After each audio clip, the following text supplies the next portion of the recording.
guys. July, dead month. Got a couple more weeks before we go into camp and hear about who's kicking butt, which actually means absolutely nothing, but it's exciting because we just want to talk about football. You see that pick? Red and gold, alpha dog. CMC. Chris McCaffrey is the undisputed 49er MVP. He's the undisputed NFL MVP. You know what? In fact, Rams, I don't know why y'all hustle in here, man. You know, if you guys get on the phone and want to argue this point, I'd love to hear from you. 49er fans pretty much mostly agree. We may have some variations we want to add to the subject matter, but you know, Niners first week of July review. What review? It's that same dude again. All right, NFL.com made the obvious prediction for the Niners 2024 MVP. Did they? Or did they not notice Brock Purdy? How about a now healthy George Kittle? I can't wait. I don't think we've ever seen George Kittle completely healthy. I think he came into the league with some ouchies. Can you imagine they fixed and bandaged him up all over? His lifts are getting heavier and heavier. He's got plenty of time to get his weight back before the season starts. I'm looking for a George Kittle that may challenge CMC. I'm serious. He was all that in a bag of chips a few years ago when he had Saints hanging all off him like curtains running down the field. And he's, I see. I mean, you know, I got to back up from the screen. George Kittle may be coming after us next, you know, because the dude is just a monster, man. I want to see this competition between George Kittle and CMC for who is the baddest mofo in the NFL. And Deebo will be motivated, fam. You know how he does. He was, before he signed that contract, Deebo was playing lights out. The dude could not do nothing wrong, right? Here we go again. But fam, here's the thing. Is CMC going to continue to be the most important cog in the big red and gold machine during the upcoming season of 2024-25? Do you have anything you want to add or subtract from that? All right, this is what I want to know, because you know I like to talk ball. Going to the phones tonight for any argument challenging the assertion that any other 49er player, other than Mrs. McCaffrey's baby boy, be the Niners' most valuable player in 2024-25. Base of the screen, there's all the instructions you need. Go ahead and get that and get ready to go ahead and buzz us up. We'd love to hear from you. The top headline, right? Anybody want to hear about Brandon Aiyuk? No? Okay, real quick. All right, just because he's on our team now. Not as extending Aiyuk's contract. In fact, the pros and cons are there. The Niners extending Aiyuk's contract would mean keeping one of their rising stars, also lowering the 2024 salary cap figure from 14.24. There is a plus right there, Niners. He's got to do this. The Niners have got to get this done. For BA, a long-term deal would provide financial security, but he's got to compromise a little bit. That's going to be, in fact, both sides have to compromise. I want a $2 million swing in both directions. That's probably asking too much. Man, I ain't got to take no swing nowhere, man. Yeah. Let me up out of here. I'll get my money. I know this kind of guy, man. So it's going to be tough. It's going to be tough.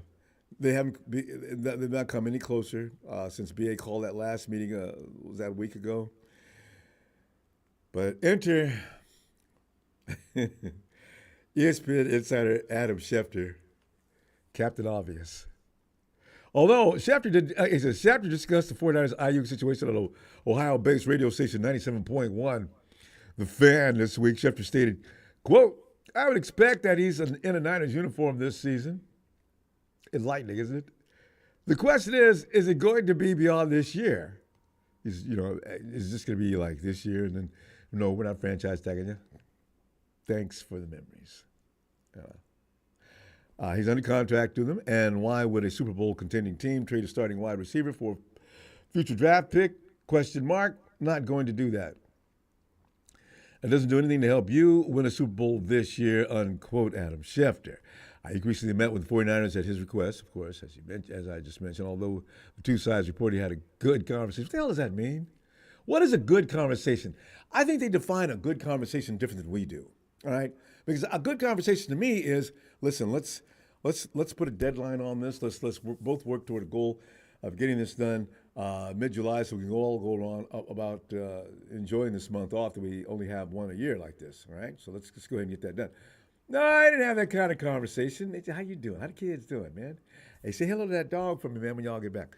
That's not a good conversation. Those are just pleasantries exchanged.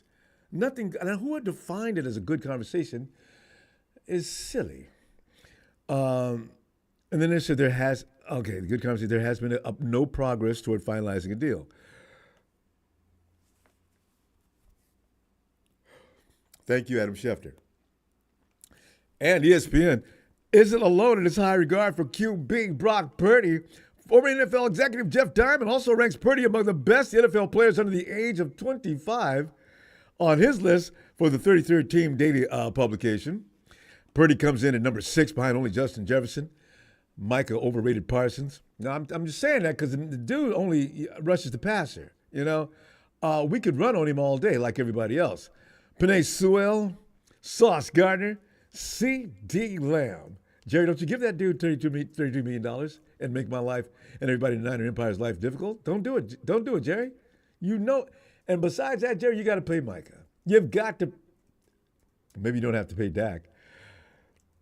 And by the way, why not? Nick, right? I mean, Brock Purdy, BP won't turn 25 till December, and it's coming off an impressive 2023 campaign. How you going to argue that? The numbers speak for themselves. No matter how you feel about Brock Purdy, he set a single-season franchise record, 4,280 passing yards. That achievement's worth writing home about, fam. When you consider this is the same legendary organization that the GOAT, Tom is good, but the GOAT is still Joe Montana. I don't care what anybody says. And Steve Young, and then you got this kid coming in here named who? And when did he get drafted? What? Really? Woo-hoo! Mr. Irrelevant he is now. Actually, he's Mr. Irrelevant now. It's sort of an affectionate term toward him now. You know he's not Mr. Irrelevant. Everybody knows he's not Mr. Irrelevant. He's an accident that the other GMs didn't realize. He wasted no time establishing himself as plenty relevant.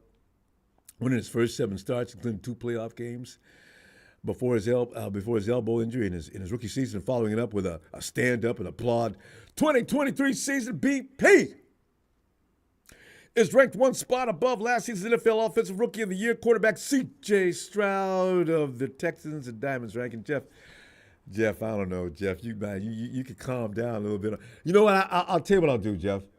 I appreciate the love, but you might as well tie. Why don't you have both tied for 6? Yeah, because I love my Brock Purdy. I don't know if I'm going to put C.J. Stroud behind him. No, in fact, I don't know who else you got up here ranked. Because some of these guys you got ranked up. C.J. Stroud, Micah Parsons, Penei Sewell, Sauce Gardner. You may have misplaced CJ. CJ's outrageous, man. I don't know how he pulled that off. And they just now getting their wide receiver crew together. I don't know what he's going to do next year, but it's going to be really rough. Can you imagine, fam, the future? C.J. Stroud, Super Bowl 60 what? Something. C.J. Stroud versus Brock Purdy, the ultimate Super Bowl. No, Rams, y'all, I didn't figure you in. You don't have a future quarterback coming. You've got a future ass whooping coming soon, a few weeks from now. That's all there is to it. But BP led the league, NFL, with 113.0 passer rating while throwing 31 touchdowns, tying for 4th most in franchise history, and the most since Jeff Garcia tossed 32 in 2001. He's got to be taken seriously. When all of us were arguing about, man, get off my quarterback, man. What are you talking about? Look at his numbers. Now, well, he's got the Avengers surrounding him. I mean, come on, anybody can go. No, anybody could not go in there and do that. Diamond finally had a quote. He directed the San Francisco 49ers to the NFC West title and then the Super Bowl before falling to the Chiefs in overtime. He showed good running ability on top of his passing skill in a Pro Bowl season, unquote. So there you go. One more. NFL.com writer Eric Edholm has predicted each team's MVP for the upcoming season, right? According to Edholm, for the Niners, the choice is clear. The most impactful playmaker, running back Christian McCaffrey. Okay. First off, this is no Brock Purdy slander, he goes on to say. I've appreciated his stunning and unexpected growth as much as anyone and freely admit to have written him off as a prospect coming out. Edholm, you and many others. In fact, I'll tell you the truth about this. I didn't know what to expect either. But I didn't automatically assume he was garbage. That everybody missed picking him up in the draft wasn't the question. But let's be honest with ourselves. CMC is as much as engine of this offense as anyone else, and Kyle Shanahan share the well system, unquote. Any objections on that, fam? Because I'm just for the sake of argument, have we got any more MVPs, and do they have to be offensive?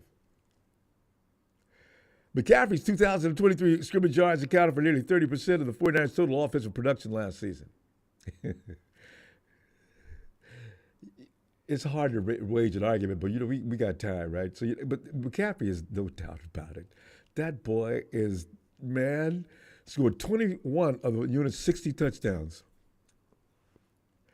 Earned the NFL Offensive Player of the Year honors and finished in third in the MVP voting. Edholm further commented saying, quote, for a spell last season, he might have been the favorite as a running back. In 2023, I don't know if he'll ever win the league MVP award. As quarterbacks have had a hammerlock on the award for decades now, but if there's any non-quarterback who deserves it, CMC might be the guy. That makes him a bit stronger candidate for the 49ers to me than Purdy, who is the ultimate distributor, unquote. Yeah. Interestingly enough, for a mention, as the last non-quarterback to win the NFL's MVP award was running back Adrian Peterson, 2012. Adrian was just so ridiculous, you had to give it to him.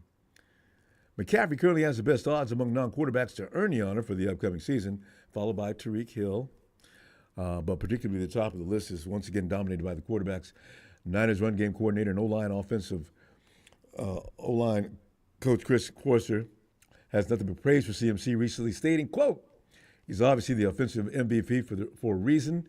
He's a great football player. He could probably do everything, whether he's a blocker, whether he's a runner, whether he's a pass catcher, whether he's a route runner, at a receiver, running back, whatever it is. And CMC was threatening to throw the ball in that conference game with the Eagles here last.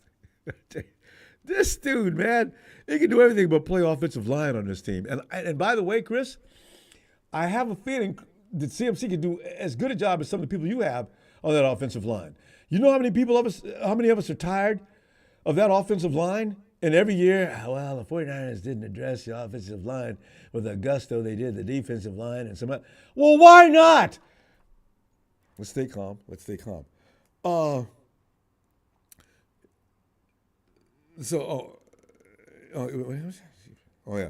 And so the fact that he can do all these different things makes him multifaceted. You can use him in so many different ways. Coach Shannon is able to use him in so many different ways and plug him in the offense, and becomes a matchup problem for defenses, and he's proven that. When CMC's on the field, I do feel relaxed and confident. I usually do, because I know no matter what he's involved in, he's going to get something done.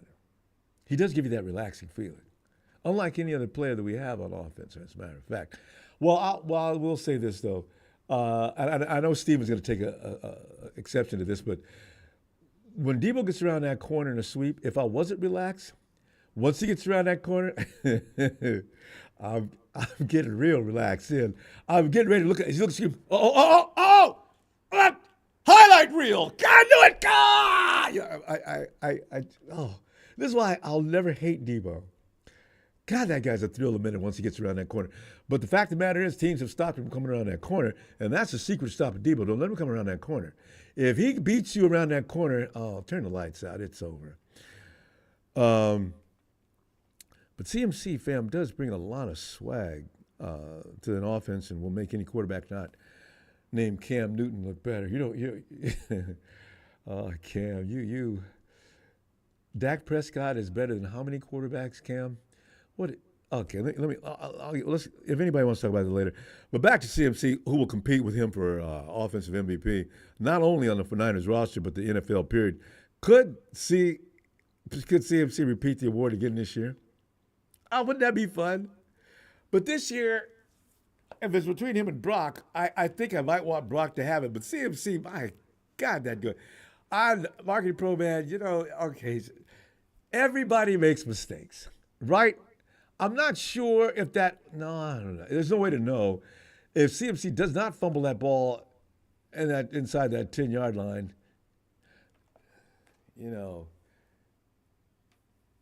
If we're a fifth, we'd all be drunk. Big Show said, I'm pretty sure you have the Big Show, thanks. I'm pretty sure you have the same feeling I do. Jerry's going to sign CD to $32 million a year just to screw the Niners and being able to afford PA. But he'd be shooting himself in the foot, though, Joe. Jones can't be that stupid. Yes, he couldn't he? He thinks he's a GM. He's not. He got rid of one of the best managers in game history. He might. Oh, my goodness. Let us now turn the lights up, please. And coming underneath the stairs, he is the Rev. Get in there, Rev. Ronbo. Just sitting there having a good time. Let me jump into it. I'm not going to take up too much time, Ronbo. I'm going to get straight. Get into it. Family, this is what's going down. We're just waiting for the season to start. Of course, we're getting the Brock Purdy hate. Of course, we're getting the shoulda, coulda, wouldn't, didn't, and yada, yada, yada. New season, new day. Reset. Let's go. Run it back. That's how I look at it. That's what I preach. That's what I talk. Just run it back. We are built for this. I happened to come across a video I saw on YouTube. It was from a Cardinals fan.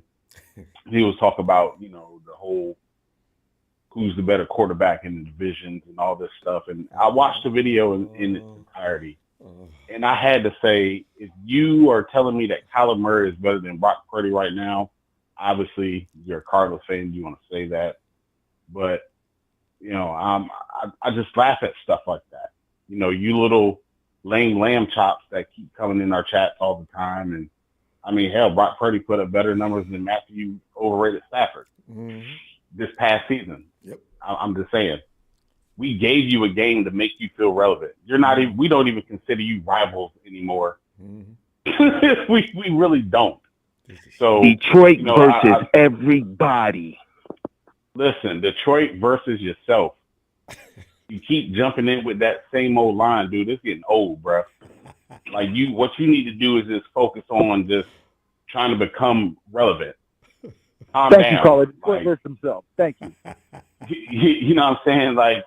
Like I appreciate you got love for your squad. I appreciate that, but that Detroit versus everybody, dude. Nah, I don't want to hear it. They don't have a Ronbo sport. Don. I mean, oh my good. Don Burr put bang Lions gang. Can you imagine that? Well, we have so many people want to be like us. It's hilarious.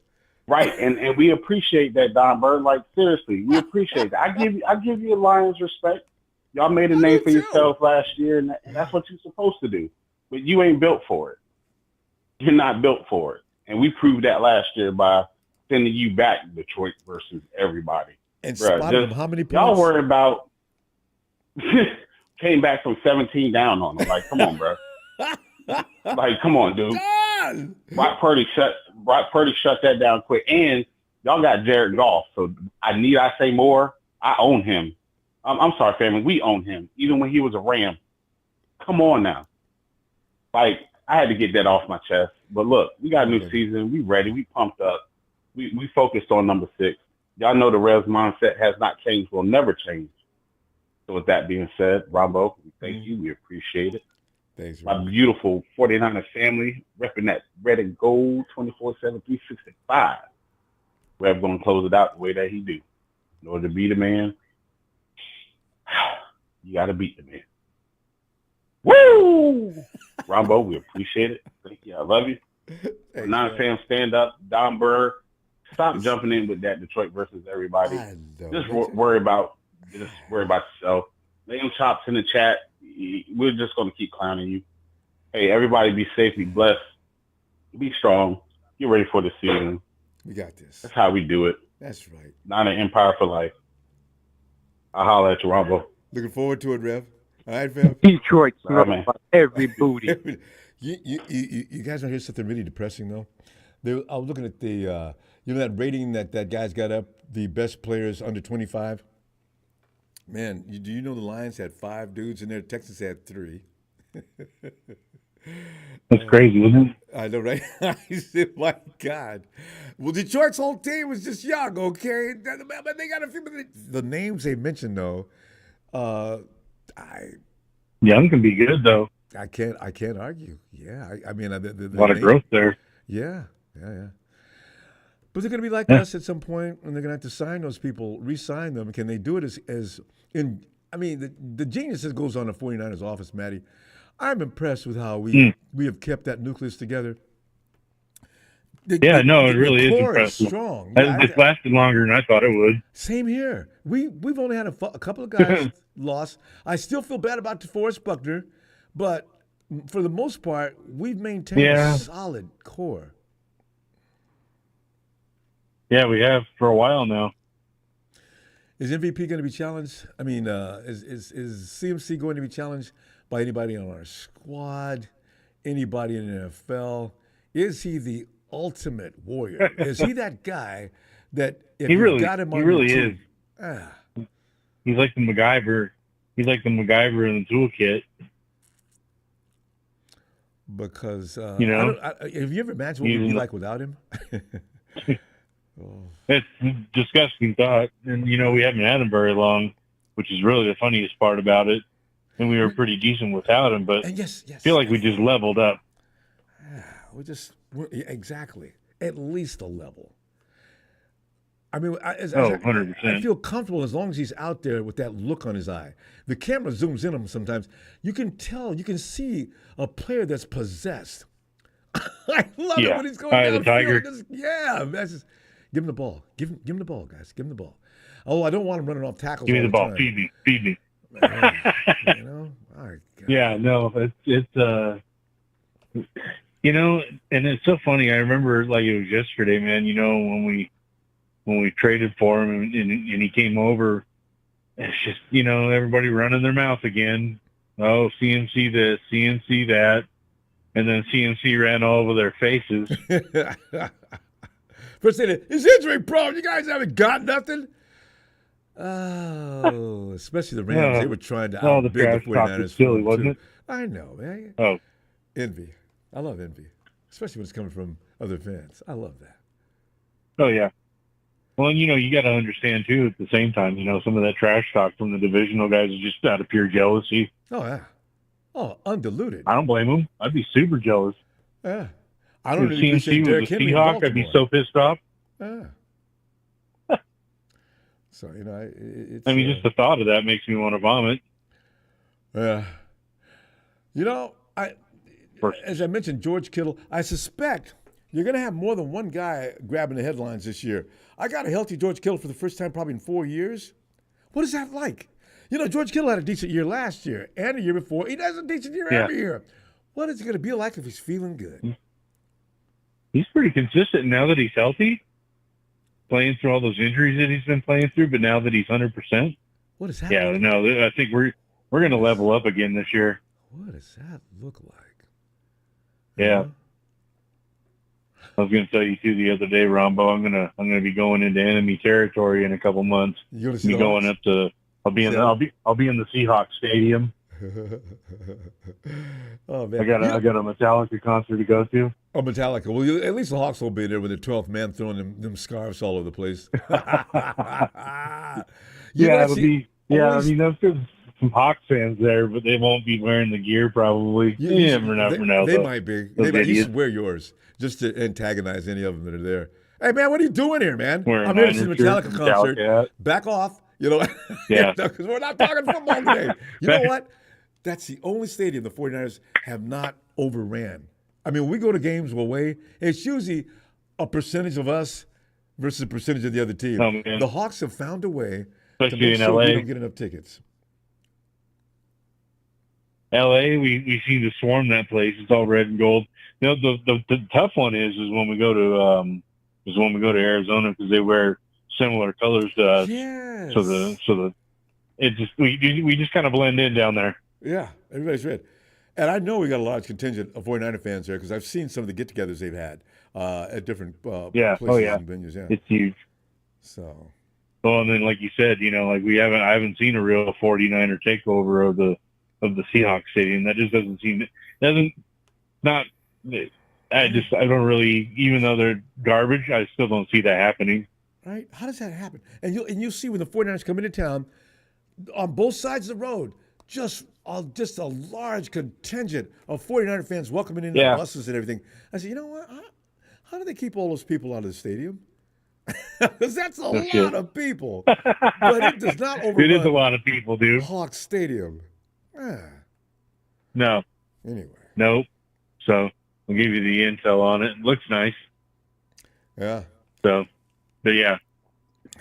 Here we go. I think CMC, I'd like to say at this rate, I think CMC obviously is a young dude still, but it's, in football years, he's getting up there.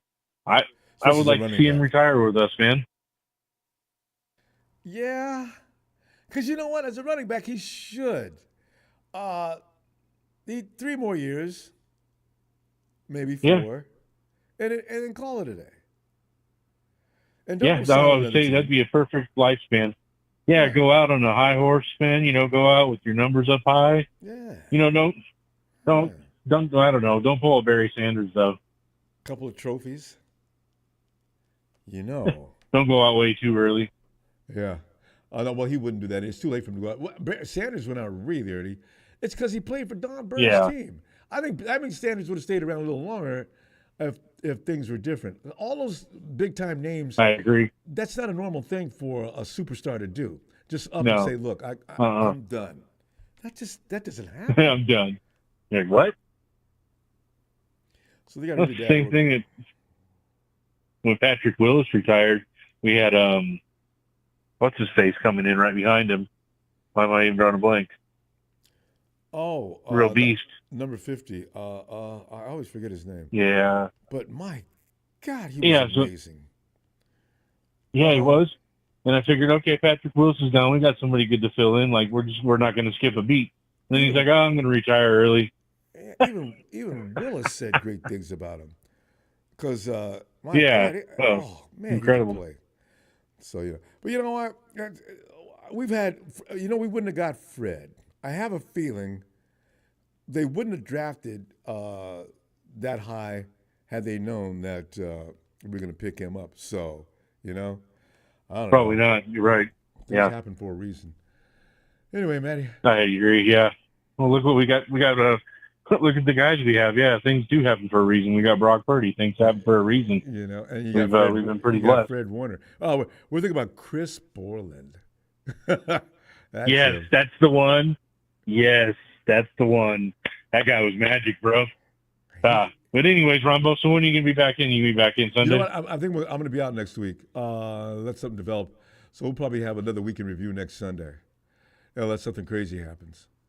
Like, Brandon, are you excited? So you won't be here for... I don't think, but he might. Yeah, man, I can't go that long without Ronbo.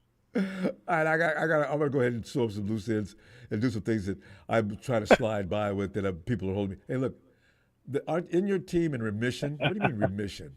Well, I mean, aren't you guys taking the time? Yeah. Why you gotta use the term remission? I said, we're not sick. Yeah, well, you guys lost Super Bowl. Oh, God! I got in that conversation. Seriously. We'll be back this year. But anyway.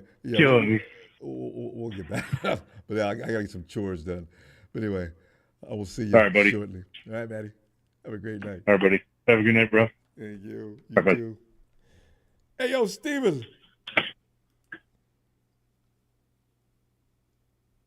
What's going on, Ronbo?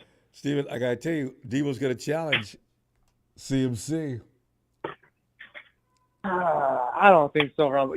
You know how much of a steep hill he's got to climb to even come close to what CMC is. I mean, I heard you mention me earlier.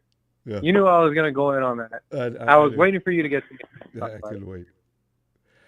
You know, Deebo's looking to make some more money. It buying another Maserati inspires him. You know, so. Well, you know what? You know what? He can keep the same money. Actually, you know what? He's gonna have to take a pay cut because he wants more money. That's cool. We want more players. We want more Super Bowl rings. We want better performance. We gave him money. We gave him what he wanted, and he performed badly. Literally, the next 2 years of his contract were just terrible, just absolute dog water. Even he admitted it. So yeah, he admitted. He knew. It's like you know how disrespectful and like just outright, like just straight up outright, like a big fuck you to the company that was. Like, yeah, I know I performed bad. That's like it's like as bad as Jed saying, "I'm just happy we got there." We don't need. I hope Jed's. Oh my God! And in fact, next time he goes out, I hope his dad calls him. Jed, are you going on? Yeah. Hi, Dad. What are you doing? Listen.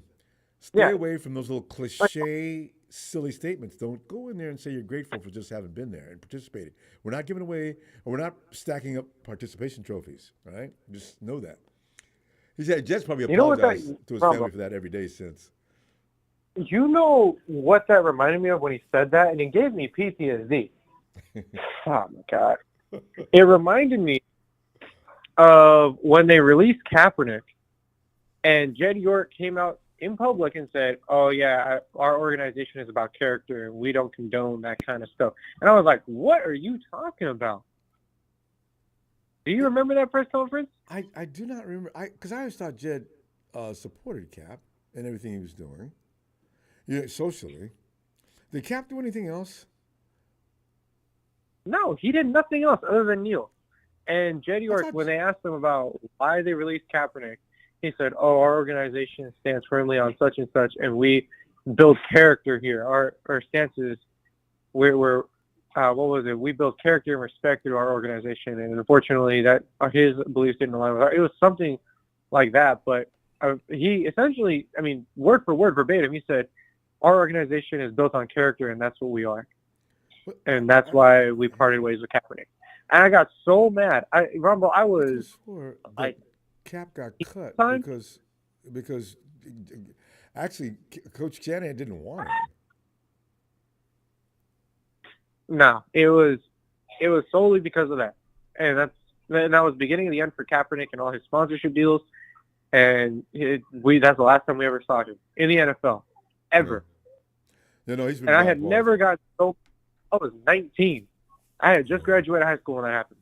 I was pissed. And him coming out and saying something stupid like that brought me back to that moment. Yeah, so I don't. At least Jed stayed out of the microphone, away from the microphone, the last few years. I think he had an understanding with Lynch and Shanahan that he would stay in the background and let them run the team. So we're Jed is in that airplane flying above the stadium. Sell a team, Jed. I used to think, my God, this is what it's come down to. So honestly, but no. In reality, Ronbo, I agree with some of the callers. I think we are leveling up, which is kind of nice. We're getting that level up potential all over again. If everyone can stay healthy, just like how Acho or Acho from Speak. Oh, Acho. Before Super Bowl, he even said, he goes, regardless of whether the Niners win or lose, it's going to put the entire NFL on notice. And he was like, and I'll let you know right now, there's a storm coming. He was like, I'm not going to wait for the first drop of water to hit me and realize, oh, shit, it's raining. He was like, no, I see it. And that's exactly what I'm seeing. Like, if everything is as good on paper as it says it is and everyone's being healthy and the Niners don't get hurt, that's a big, operative word. If they stay healthy, if being the big one, we're going to put the entire NFL on notice. And from there on in, I think we could probably see a dynasty going further on. I mean, we're probably going to get hit with another, regulation from the NFL because, the NFL did it before against the Niners. Why not do it again? Yeah. 40 years later. Legislate any strength we have, they'll come up with a little ruling to make sure that that's at least alleviated for the rest of the NFL having to deal with it, because the league is still working toward trying to get parity going. So, yeah, they're probably gonna come with some rule like, okay, your receiver and your running back and your quarterback can't get over 1,000 yards in a single season. Only one player. Line up on any offensive series altogether. Yeah. You know what? I'm joking, but I could see that. They would absolutely do it to the Niners. They wouldn't care. They wouldn't even dare do it to the Chiefs. No. And even if they tried to, the Chiefs lose players left and right due to stupid ass actions. Prime example, Rashee Rice. Oh yeah, Rashee, right? They got rid of some other guys for a little lesser offenses on the Chiefs team, but not. Oh Rashee. Yeah, because he beat up on his girl. I forgot what his name is. He was a defensive tackle. Right? They got rid of him. Didn't hesitate. I don't mind getting rid of a guy for beating up on women, but the thing is, Rashee did a series of things that should have added up to somewhere near getting kicked off. So I don't know. It's always, how good is he? I can't get rid of him. Okay, that's all right. You want to hear something really funny? Travis Kelce seems to be pissing Tay off. Socially, he's been out doing concerts and doing things, and all of a sudden, Julia Roberts and Travis are carrying on out in the stadium, and Julia's patting and squeezing him and carrying on. So, Tay-Tay's fans are all over that, right? So I said, wait a minute, is there trouble in paradise? Are the Chiefs no longer going to have the advantage of having Tay-Tay? And that is an advantage for them. Those Taylor Swift fans are like demons. They are legion, Ronbo. You mess with, you talk, and if you say anything bad about Taylor Swift, I guarantee they're coming after you. One of those Swifties will show up at your doorstep in the middle of the night, waiting for you to say something. They'll be all over your house, waiting for you to slip up to say something else negative about her, and then break in. You ever see that movie, DJ? Toilet paper your car. Remember that movie? They're like that. They're like angry hornets. You couldn't pay me enough to say something negative about her. It's a cult following. We gotta go, fam. I tell you, I'm gonna see you next week, okay? Maybe we'll get something developed in this season before it gets to be July 23rd. All right. Deebo gets traded to the Steelers, and we get a good tight end. Hey. I'm okay with that. Let us get a good tight end to help out George. Let's got it, Rome and Mr. Steven. Steven, I'll see you next week. Oh, next week, Rome turns 2. All right, Rome. There it is, the mighty 2. All right. That's amazing. He's 22 years old. Night, Rome. I know. Night, Steven. Yeah, Rombo. All right, fam. And there's Aaron. Hey, yo, Aaron.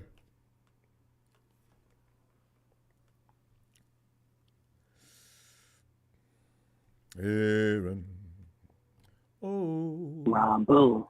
Aaron. Double A. Yo, fam, it's like the news has always been around whoever we have that's having trouble with this contract. And complete silence. We've not done that with anybody yet.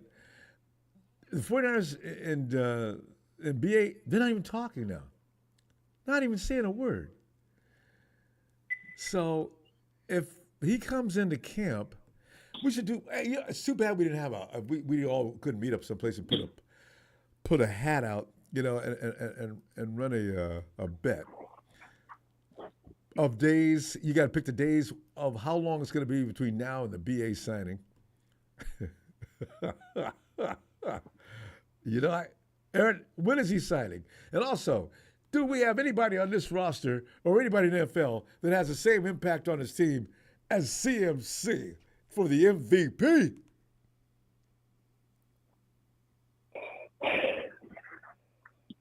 For the BA situation, my guess is they'll probably sign like hard, isn't probably. I don't know, Ronbo. This is Because if you had to bet, say if you put a C note, if you were going to put it on this deal, you'd have to be pretty sure about it. You don't want to just donate the $100. So, 23rd, camp opens. I think the 49ers will stop clowning around with this because the 49ers don't have to hurry on this, but they do for the sake of the team because he is an integral part of the offense. They'll have it done by the 22nd of this month, not a day before, is my guess.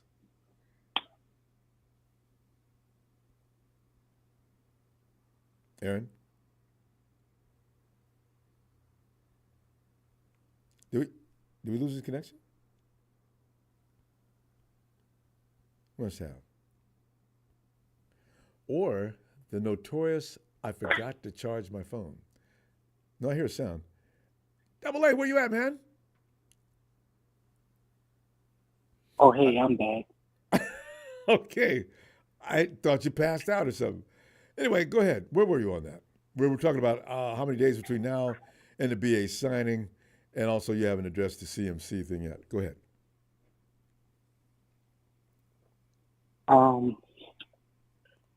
If I were to guess, Ronbo, he'll probably sign like the day before he reports to training camp. So 23rd, yeah. That was the day I said. yeah. So I think they'll probably gonna get it done, before training camp starts. So, that way they, he can hit the field and get some work in before the season starts.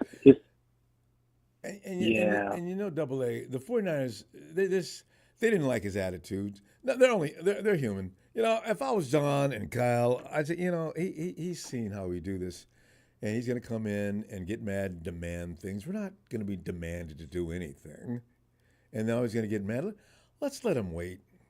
And so that's why there's no need to drag ass on this. And the 49ers wanted to go in there and say, listen, let's go 28. All right, you come back 2, we come back, we go up 2. We'll meet in the middle. And I cannot believe that Brandon's agent would say no to that, right? So they're going to drag ass on it and wait. It's going to hurt the 49ers, though, as far as his offensive production. This is why, Aaron, I got to believe that Ricky Pearsall is looking like lights out.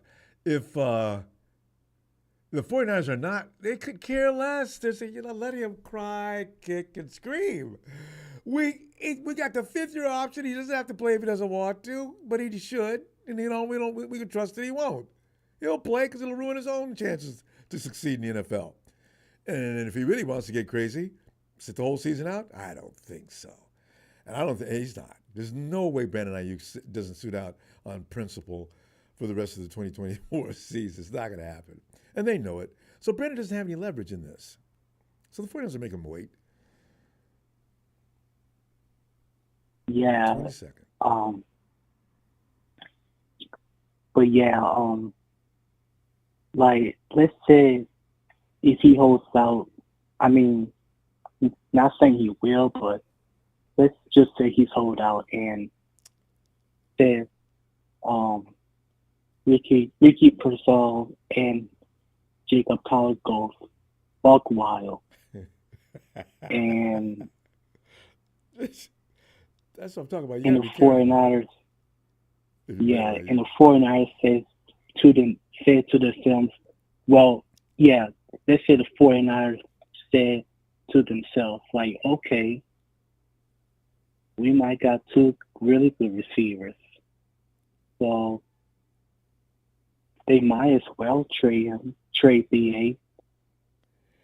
Yeah. So, Aaron, if you and I were Lynch and Shanahan, if I go 4 weeks in the season and Ricky Pearsall's just tearing things apart, just tearing up, did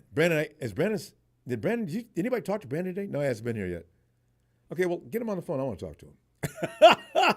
I'm going to tell him, listen, what team you want to go to? Do you want to go to Pittsburgh or do you want to go to Washington? It's a dog-eat-dog world, AA. You know, I don't have time for him to clown like this. We're trying to stay afloat here, and your unreasonable demands to get paid Justin Jefferson money, and you've never put in one game Justin Jefferson level worthy. I can't stand it. The whole league has lost their minds. If CeeDee Lamb gets $32 million, though, it's over. It's going to be a big problem in the NFL. I bet the owners are going to have a meeting about this next year. Stop playing your players big, exorbitant figures, knowing they're not worth it. That's a travesty going on. What Trent Baalke did with, they've got to stop paying these quarterbacks way, way above board. Trevor Lawrence is okay, but he's not worth that. Yeah, and he only had one playoff appearance. So, and also, they said CeeDee Lamb may hold out or request a trade if he doesn't get $32 million or more. So, his yellow. What's that song? Happiness is Texas in my rearview mirror. Jerry, get yourself a GM.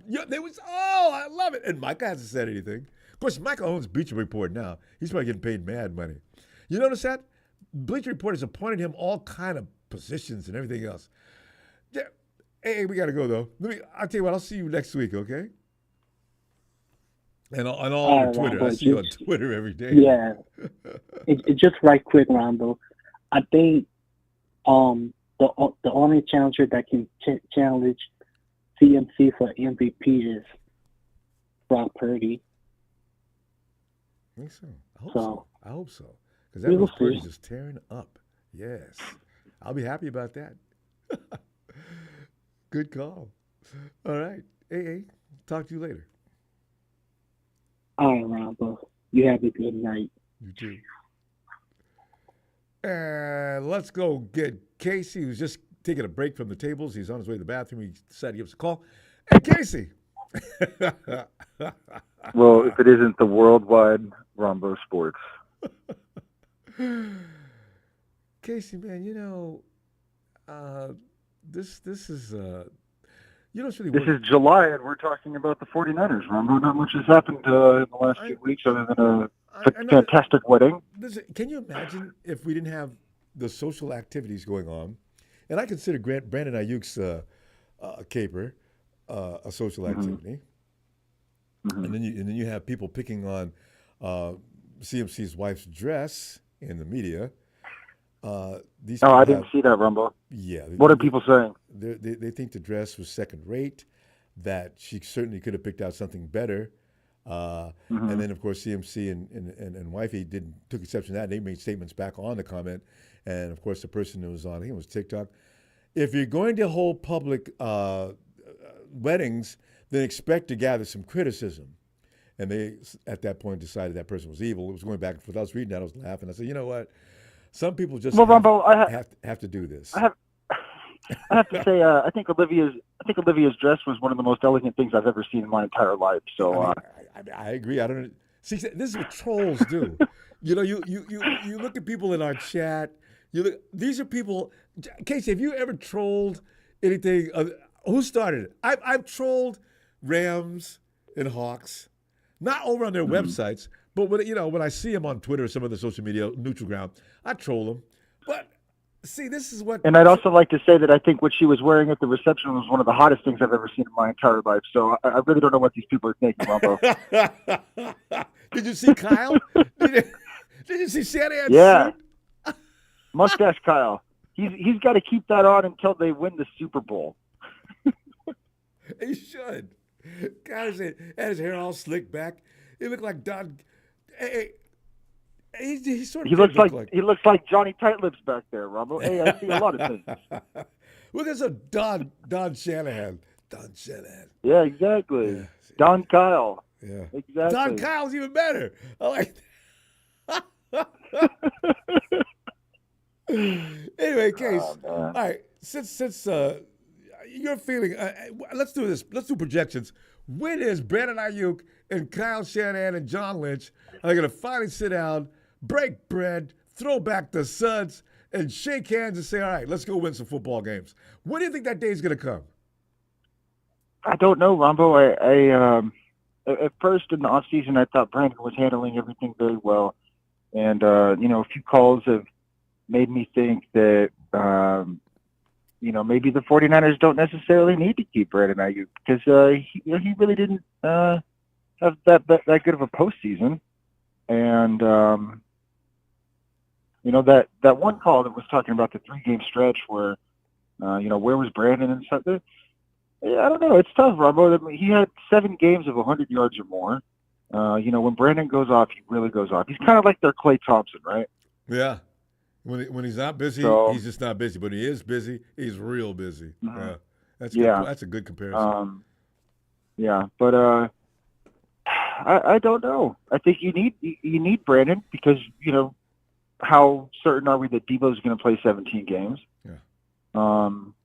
But do we need to give Brandon $28 million a year, whatever he's asking for? I'm not. No, but this is know, the Ronbo. thing. This is what the market dictates, and that's why I'm saying, the market needs to be. They need to reassess how they go about doing this. If a great I think there should be a rule. The Amon-Ra St. Brown contract to me is absurd. I think there should be a rule that says you can't get 9 digits unless you played in a Super Bowl at least, or been very instrumental in a playoff game at least. Exactly. I mean, I'm not here to talk about Detroit and their problems, Ronbo. Oh, because Don Burrow love it. Don't do it. You're right. It's just so funny to me that here we are in July and there's someone out there that takes time out of his day to call into the Reverend Ronbo Sports because they don't have a Ronbo Sports. We're not even talking about. We're not a Lions set place, So that's so funny. Like, what did the Niners ever do to Detroit? You know what I mean? That's why they hate us. Every team that's in there trolling, they can't stand that we own their asses. You never see as I said, you never see the Steelers in here. You rarely see the Cowboys. They got one representative. Ronbo, this is one of my favorite stories to tell. I was dating this girl. She's a Packer fan, and she had me over at her house, and I was starting to get to know her one night. She goes, "Oh, I'm a Packer fan," and I go, "Oh, I'm a Niner fan." She goes, "I hate the Niners." I was like, "What did the Niners ever do to you?" And I stopped and realized the Niners have been kicking their ass for the last 10 years. How'd you forget that? And it goes all the way back to Kaepernick setting records on him. Yeah, she hated Kaepernick. So. Well, she should. Cap was. That didn't last very long, Ronbo, but it was. Anyway. Well, at least you weren't in the car because a lot of guys would have stopped the car. All right, get out. Hold a second. Open the door and ask you to get out.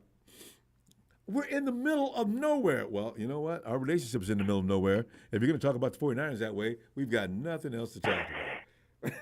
Yeah. No, I wasn't in her car, Ronbo. I was somewhere else. But, she could have put you out.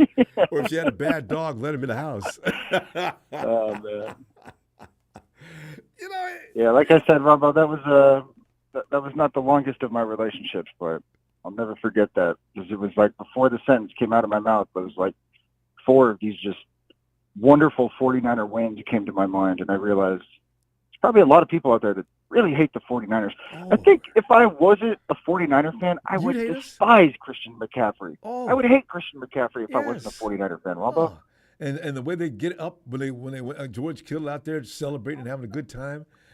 And exactly. Deebo. I mean, I don't know how anybody could hate Brock Purdy, but no, isn't that the truth? Think about it. I think with some players around the league that play for teams you don't like.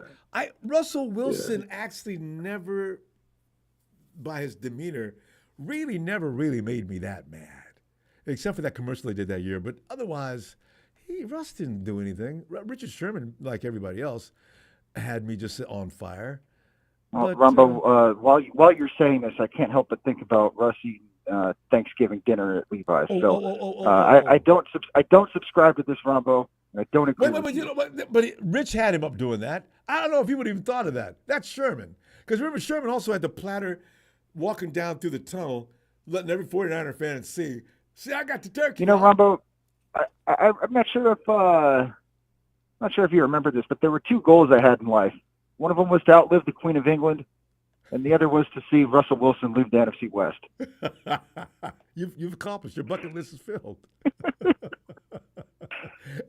and we got the worst guy on the team, the most hated guy on the team. He put on a 49er uniform. Oh, and I loved him. I still love Sherm. Did you ever think that day was going to come? God. I know. Well, the thing is, I think Russ is cheesy, He's corny. He's a nerd. Yeah, exactly. Yeah. Exactly. I mean, if you're a nerd, and by the way, anybody who's a nerd, I'm not talking about that's a bad thing, but that's who and Russ on top is. of that, man, it was just trying to catch Russ was like trying to catch a chicken, damn it. I mean, God, that was annoying. Couldn't do it. Man was. Especially with, juxtaposed with Kaepernick's, 2 left feet. He had no quick burst, which is what you really need. Once he got started, he was out of here. Get out of the pocket. Oh. He can run like a gazelle, but, he just. And looked like it going downfield. Them long, beautiful strides. Yeah. We got to go, Casey, though. Always good to hear from you. Case, we're gonna take a few days off here to get some things done as I'm being pressed for my responsibilities as a grown man. But I will be back at the end of the week. They can't stop me. After the season starts. Ronbo. They'll be listening to us in the Congo. They'll be listening to us in Green Bay. Zimbabwe, in Alaska, the space station. Yeah. And they should. Case, have a great week, and I hope you're winning. Stay with the Dodgers. Rumble. What you're seeing right now is just a joke. They'll be back. All right. Rumble, I'm still on top, baby. I can't lose. The motto of my life, Rumble. Good night. Love you, Rumble. I hope you had a good 4th of July. No, it was ridiculous. Too much drinking, but still. All right. All right, Case. Brian. Oh. Mr. Blockeye says use our running backs too so CMC won't be overworked, please. Yeah, they're going to. Shannon's got, how CMC actually carried? I forgot the percentage. Was he at 70%? CMC's got to be scaled back. Not a lot because our offense is identified by him, but still, he doesn't have to be out there every carry, Kyle. Brian, come on in, man. 49ers, red and gold. I'm rocking the Niners till I am dead and cold. Screaming the name across from the Mid-South because the law always says, know your role and shut your damn mouth. I love it. Good evening, Ronbo. Good evening, Brian. What's going on, brothers? Well, the man of the year, and we have a man every year. We never have more than one. Can you imagine if we had 2 guys looking for a contract, and the 49ers have already told the rest of the guys that they could actually be paying. Now, they could be paying Deebo, and they could get ahead, and they could take care of Chavarius if they wanted to keep him, And we got all them little 1-year contracts. They could have went a little further. But not a man of the hour, the one who says, remember what got you here. His name is none other than Brandon Aiyuk. And I decided, since we're not going to talk about Brandon Aiyuk other than the foolishness, how long is it going to be, but making predictions tonight. And what day is it going to be that Brandon Aiyuk signs or says, I'm not playing this year then? And CMC, MVP. Is there a challenger in the 49er ranks or even the NFL that can actually have the impact on their team that MVP does? CMC. That'd be part of his name. I don't know, Rump. I don't know if there's another back in the NFL that has the dynamics and the workload that he does. Because not only he can perform as a back, from the line of scrimmage, but he's like the 5th receiver. You understand what I'm saying? Yeah. He's like the 5th receiver. You can put him in the slot, and he's just as dangerous as if he was in the tailback position. Mm-hmm. So, and the DC looks up and sees him lined up in that slot. He's like, wait, right. Timeout, call timeout. Yeah. They got to, So now, and I agree with you wholeheartedly when you made a comment about using him sparingly. Yeah. I'm thinking you got 4 deep. You probably got at least 4 running backs in your room now. Hopefully the young rookie running back. Everybody's been talking about him. About his size and his speed or whatever. So so hopefully, I'm looking forward to seeing him. I might want to check him out. I know Ronbo. I'm gonna try to watch him. I know the Niners supposed to be playing the Titans on August 10th in preseason. Ooh. So I'm definitely going to try to make that. That's just right up the road. He'll get in there. And so I'm definitely going to try to make that, and then I can lay my eyes, on some of these guys. Actually, you could attend the game. Yeah, that should be special. Yeah. Yeah. So plans are ongoing as we speak. Right. Should be fun. Because the thing is, here's the thing. Would you package up? We got all the running backs. Elijah Mitchell is not going to survive a season. And unfortunately, that's the way football is. And I like him a lot. But somebody mentioned that there could be a package deal, including BA, that you could get a lot of stuff for. Let's say, or Mason as well. Mason, Aiyuk, and first rounder plus a good player from your team, whomever that is, they're doing a deal with. And another thing, Ronbo, and probably at this point, if there is one guy that I would hate that we would lose on a fluke, and he go to another team and he shows out, is Mason. He would too, because he is that type of individual. He'll go somewhere like Seattle. He'll go there, and he'll wind up being a feature back. And I'm like, Kyle, there you go. I'm like, Kyle, there you go again. And don't the Giants, since Saquon left, did the Giants pick up another running back? That's worth a damn? I don't know if they did it. Yeah, I don't know if they did or didn't. But yeah. Have you watched their episode, the offseason, on Hard Knocks? Are the Giants Hard Knocks this year? The Giants. They right. I think they did an off season. Yeah, off season. They just recapping. Them with the draft and all of that. That's what they've been showing. I've never watched Hard Knocks. I've had a glimpse here and there, but I've never really sat and watched Hard Knocks. I think I remember one time they had, I forgot what team that was. They had the guy sitting there and the camera's on him. He breaks out crying. I said, why tell him that in front of that camera? He was getting let go. Mm-hmm. I said, I don't need to watch this. I'm done. So I've been watching this. That was like 7-8 years ago. So anyway, yeah.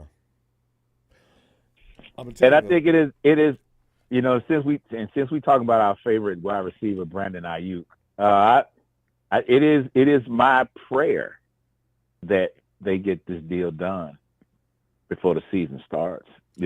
Before training. If they get it done, if they get it done before week 1, before we play the Jets, I'll be cool in the fan. Okay, what the numbers is, just get it done. Yeah. But you're right for the long run, because he'll be out there. The dynamic of the offense will change dramatically. A lot of us don't really think so. There's some people laying a heavy stock, and Ricky Pearsall coming in and filling in the same void. Well, that's not going to happen. Ricky Pearsall is probably a good good wide receiver, no doubt about it. But he's not Brandon Aiyuk in year 1. No, that's not going to happen.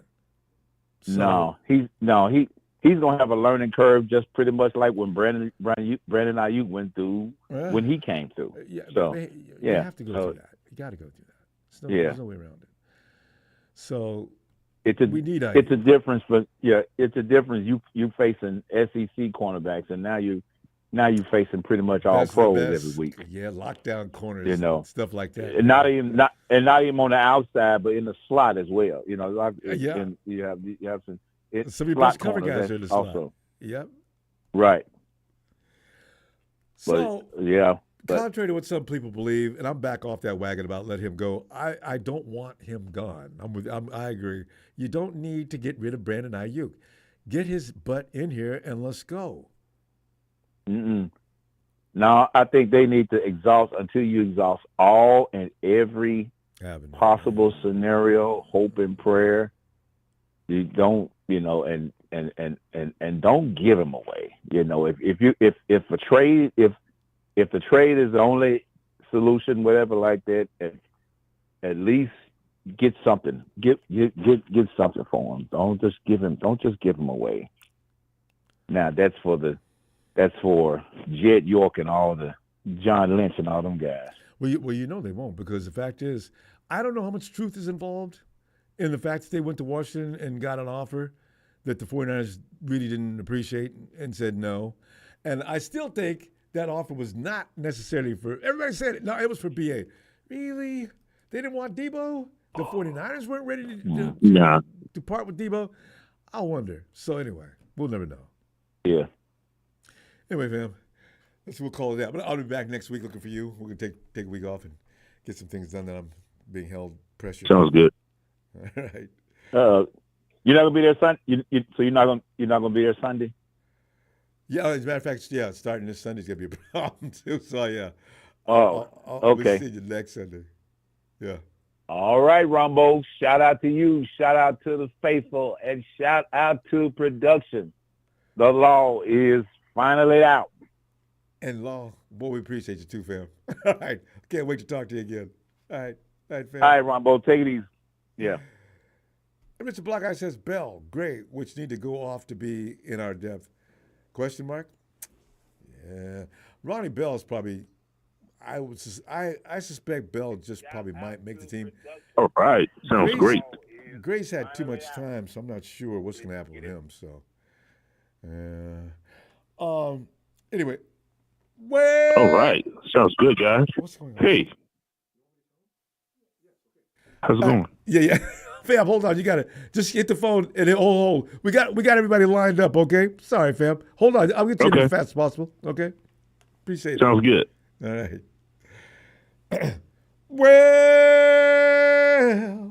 Well, it's a big show. Get in here, man.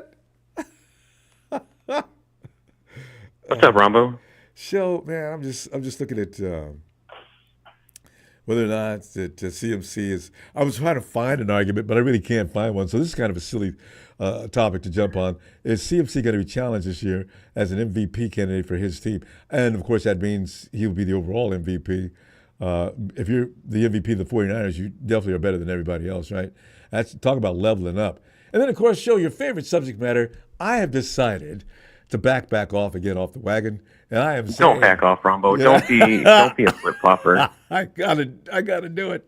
I don't think the 49ers want it. It's gonna change things too much.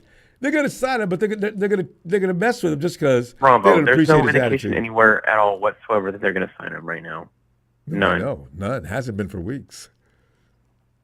And there's not going to be at all, even the day before training camp, as you predicted. There's not going to be a signing. They're too far apart on price, and it is what it is. We have to accept the reality that he may not be with us next year. No, or he may be traded this year. He'll be with us because he has to pick up. He's on the fifth-year option, so he has to do something. He can't just walk away and say goodbye. He just can't do it. Come on, Ronbo. He'd like to. No, he doesn't want to be here. No, he's made it clear. He wants to be here if he can get paid what he wants to get paid. He wants his money, Ronbo, and the 49ers don't have it. If you can't afford a Lamborghini, then so be it. Goodbye. Those are his exact words. Yeah. So I'm telling you right now, and he's silent. And it sounds like to me, Matthew Judon. It sounds like from what I've been reading, Matthew Judon is on his way out of New England. And why not trade him to New England for Matt Judon? The more defensive line depth, the better. Especially if it's Judon. That dude is good.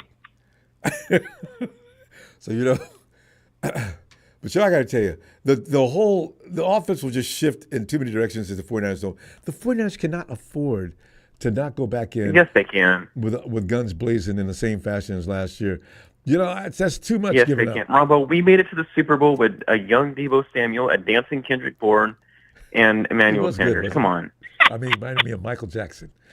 The thing is, that was then, and this is now, and things have changed a lot around the league, and people are they really have Kyle changed. Shanahan does.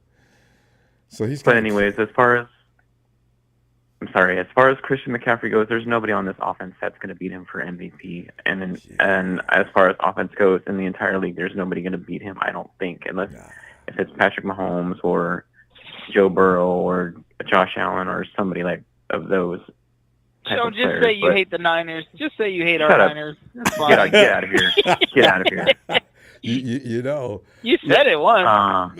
Lamar Jackson has when I look at Baltimore and then I look at Buffalo, Josh Allen, have these guys, what do you expect out of these guys? These are the guys that have everybody going, ooh, every year, right? Burrow got hurt last year, so he can do what he does. Tua's like a lot like our Tua's on his way out of Miami. What? Hey, are they going to pay him or not? Or do they said emphatically that they weren't paying Tua Trevor Lawrence money, didn't they? Mm-hmm. That's right. I did read about that. So, but Chris, coming off the cusp of Offensive Player of the Year last year, he's coming off of being a newly married man now, and we all know what happens to newly married men playing in the NFL who are in their prime. We have great seasons the following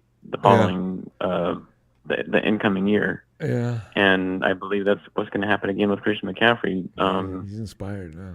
He literally changed the trajectory of our offense as soon as he came here because we had zero offense before he came here, Ronbo. We truly didn't.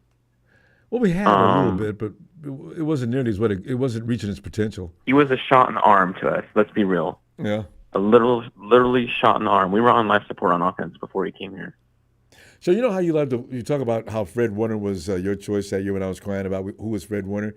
I picked Christian McCaffrey in my mock draft that year, and everybody thought I was. No, Christian McCaffrey was 2017.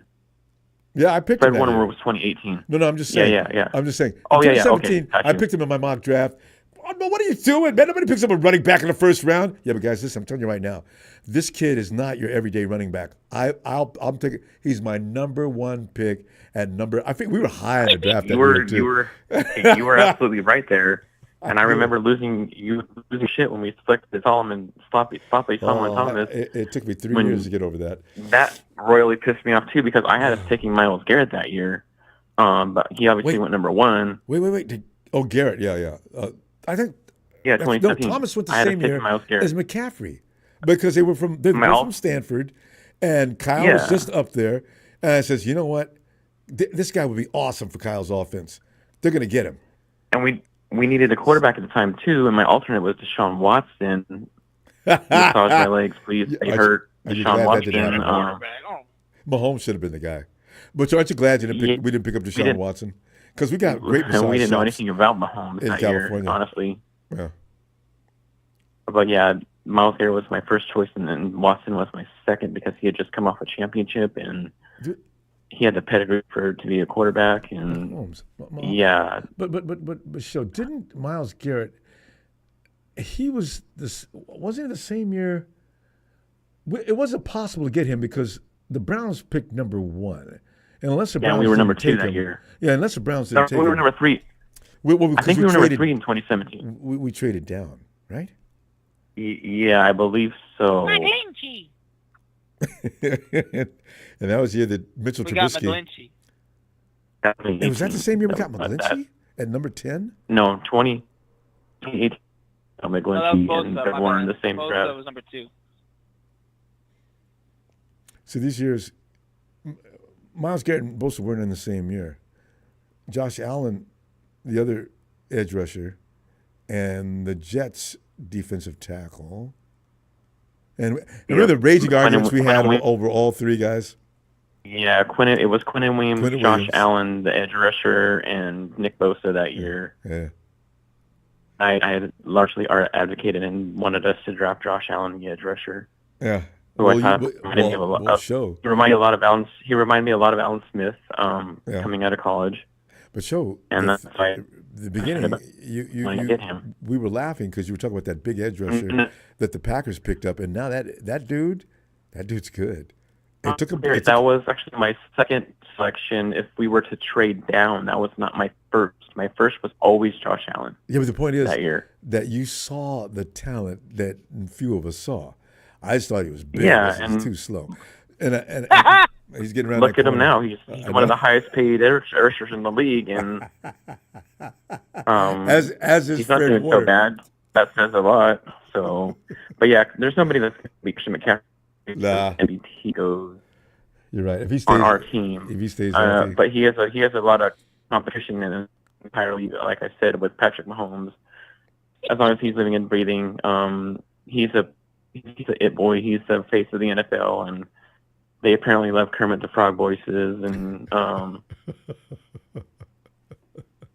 yeah. I just think they have a good chance to win a third Super Bowl, and I don't know why anybody doubts us for one moment. I mean, we've got all the tools. I got Travis Kelce back. We're okay. Listen, and you guys annoying us, Patrick. You're not winning 3 in a row, and not on us. God, can you imagine, show? I would be embarrassed for the first time in my life, walking around. People, hey, you a 49er fan? I forgot to. No. 3 times to the Chiefs. They own 3 trophies because of the 49ers. No! God. They better not do it. Don't do it. Oh, God, that would be frightening. It's not going to happen, show, because I'm getting Brandon Aiyuk back, and we're going to be fine. Not for a long-term deal, though, because Adam Schefter tends to believe that they're not going to sign him long-term, so don't hold your breath. You're probably right. He's going to be back this year, yes, of course, but for the long term, absolutely not. He's going to be playing all because they're too far apart in price. And yes, like I said, Jerry Jones is going to screw us one way or the other by overpaying CeeDee Lamb and putting up a big middle finger to the 49ers and saying, see you later, Brandon. Oh, God. So we're going to go. And all right. And I'm shout out to everyone. Including that clown JJ. You're trying to take credit of something that happened 9 years later. What kind of crap is I told you, Rashawn Gary. I told you. Have a great night, Joe. JJ! Hey, he brought it up, not me. So I did. It's true. You agreed with it. Anyways, shout out to everyone. You all take care and have a great night. You do, Val. All right. Happy birthday, America. That's right. And Texas boy, this is what I love. The trolls that come in here have the biggest cojones in the world. Texas boy's talking about how we continue to go to these games and choke. But hey, Ed Barack O'Leary says, let us see. That's why you have to read.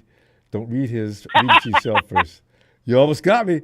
I still that one. I'm not going to repeat it, but that was the prettiest booby trap you had me step into. What kind of trap? What kind of trap? Okay. This is psycho. Thanks, JJ and Eric. Come on in, Eric. What's up, buddy? Eric, man, it's that fun time of year.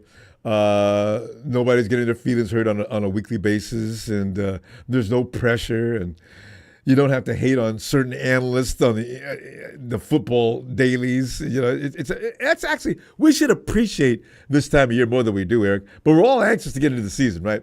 So it's pretty wild. What's going on in with you? Yeah, we're doing all right.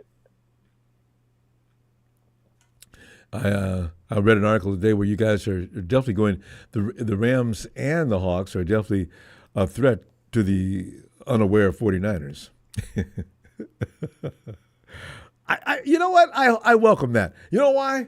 Because whenever we played the Seahawks back when the Seahawks were total domination, we did make a game of it for a few minutes every week or every time.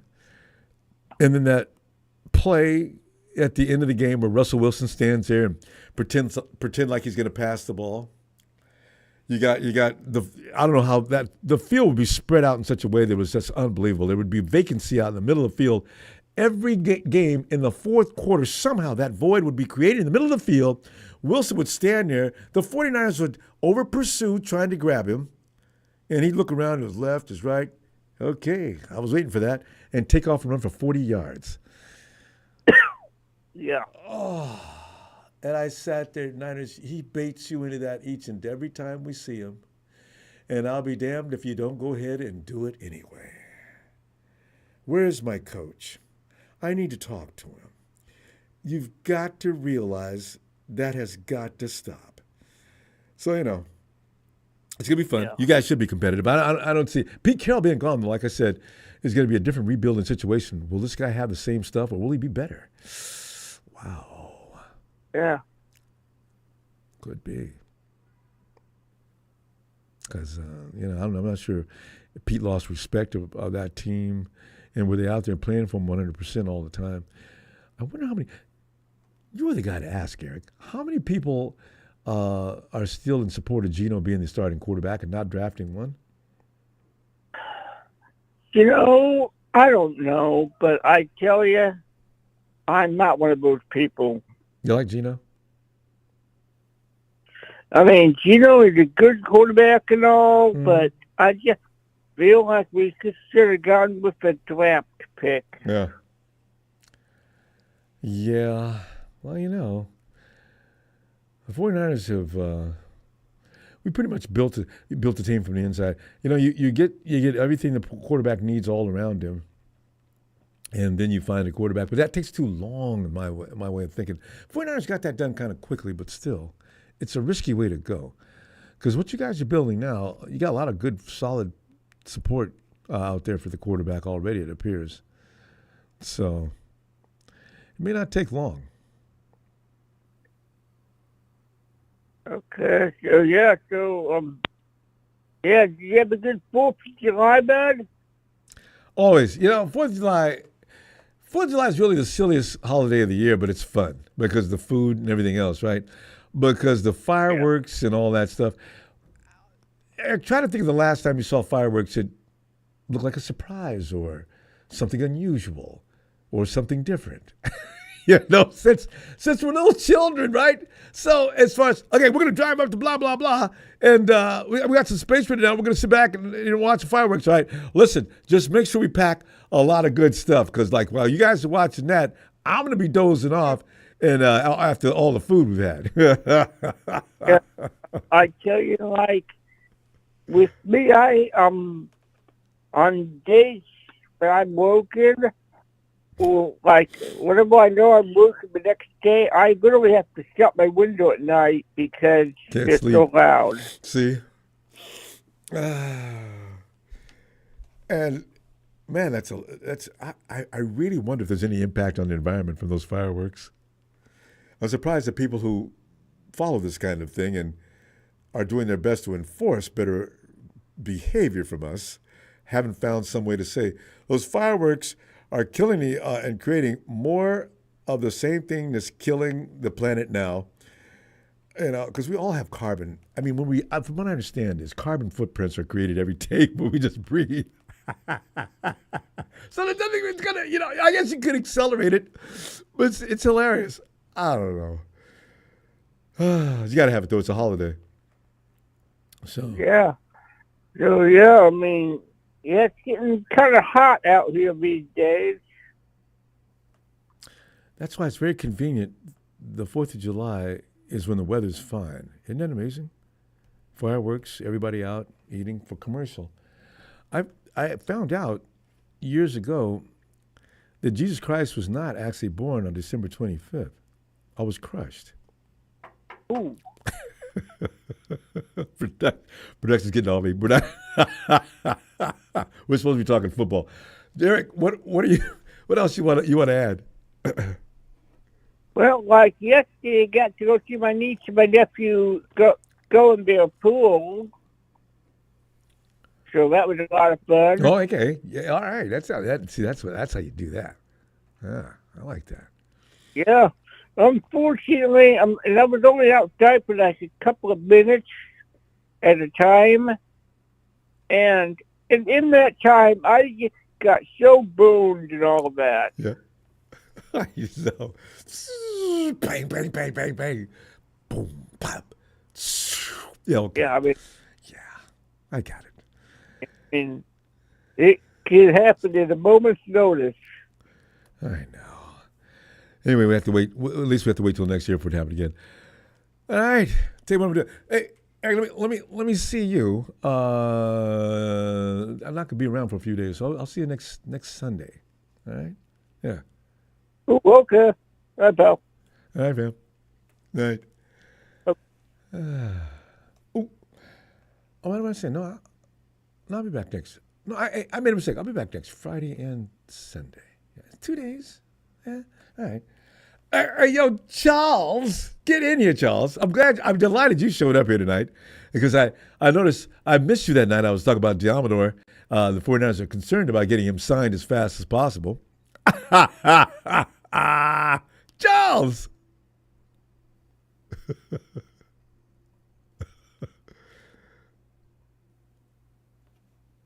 Hey, can you hear me? I hear you now. Charles, and did you hear me? I was working you about Deebo. Yeah, I heard you. Yeah. They're trying to figure out a way to get him signed. I heard you. Well, signing him for $2 million ain't problem. That ain't a bad deal. Charles, they sign up for anything above $2 million, I'll be upset. Charles, that's why I wish you would have showed up here the other day because Brandon Aiyuk finally made $2 million on a 2-year deal. $2 million on a 2-year deal. That'd be great. No, that's just mean. But look, I was checking this out. Have you had enough? How are you feeling about BA right now? Because I saw a deal. He needs to be on a 2-year deal. $2 million. Fourth string.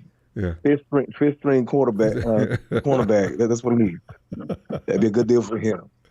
Okay, listen. Because these other cornerbacks that we got in, they're going to come and take his place.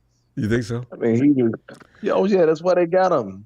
I mean, they got him on 1-year deals, but I mean, they don't have these veterans in here to be pity patting. They got him in here to compete for the number 2 and number 3 position. So I'm happy for that. Here's a secondary thing, though. BA has been, going back and forth in some people's minds. One day you're with him, one day you're not. There was a proposal made that BA, if you could get Patrick Surtain away from Denver and a deal with that, now you got Charvarius Ward, because now Surtain would cost a lot less than BA. You can now put Surtain and Charvarius on the edges. Do you know they're 3 and 4 as far as lockdown corners in the NFL? Yeah, but then they're going to get Surtain, and they're going to give up Surtain for Aiyuk, because I mean they already have a number 1 receiver with Sutton, and then they picked up some guys. Cortland is getting up there. And when's the last time you heard Cortland raising hell? Didn't they lose a couple of? The Broncos lost a couple of receivers too. Look who they had as quarterback last year.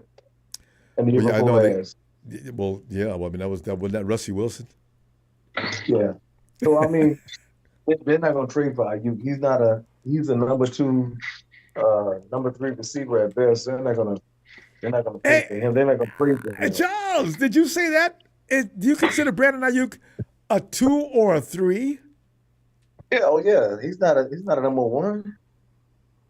He's not a number 1 receiver. I mean, Larry Fitzgerald, he's a number 1 receiver. Somebody who's dominant. Stephon Diggs, Tyreek Hill. Yeah. I mean, he's number 1 receiver. He's not on that level. He's probably number 2 or number 3.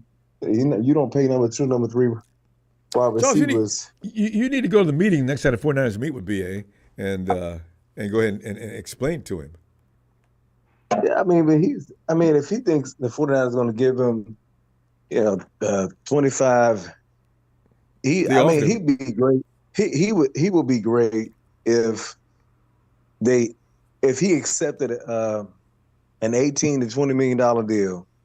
I mean, because he's not a number 1 wide receiver. Why are you expecting money like that? I mean, just because you got picked in the same draft as these guys and you've been to the Super Bowl, I mean, what you still a number 2 receiver. Yeah. Just sign your $15 to $18 million deal and go on with your life.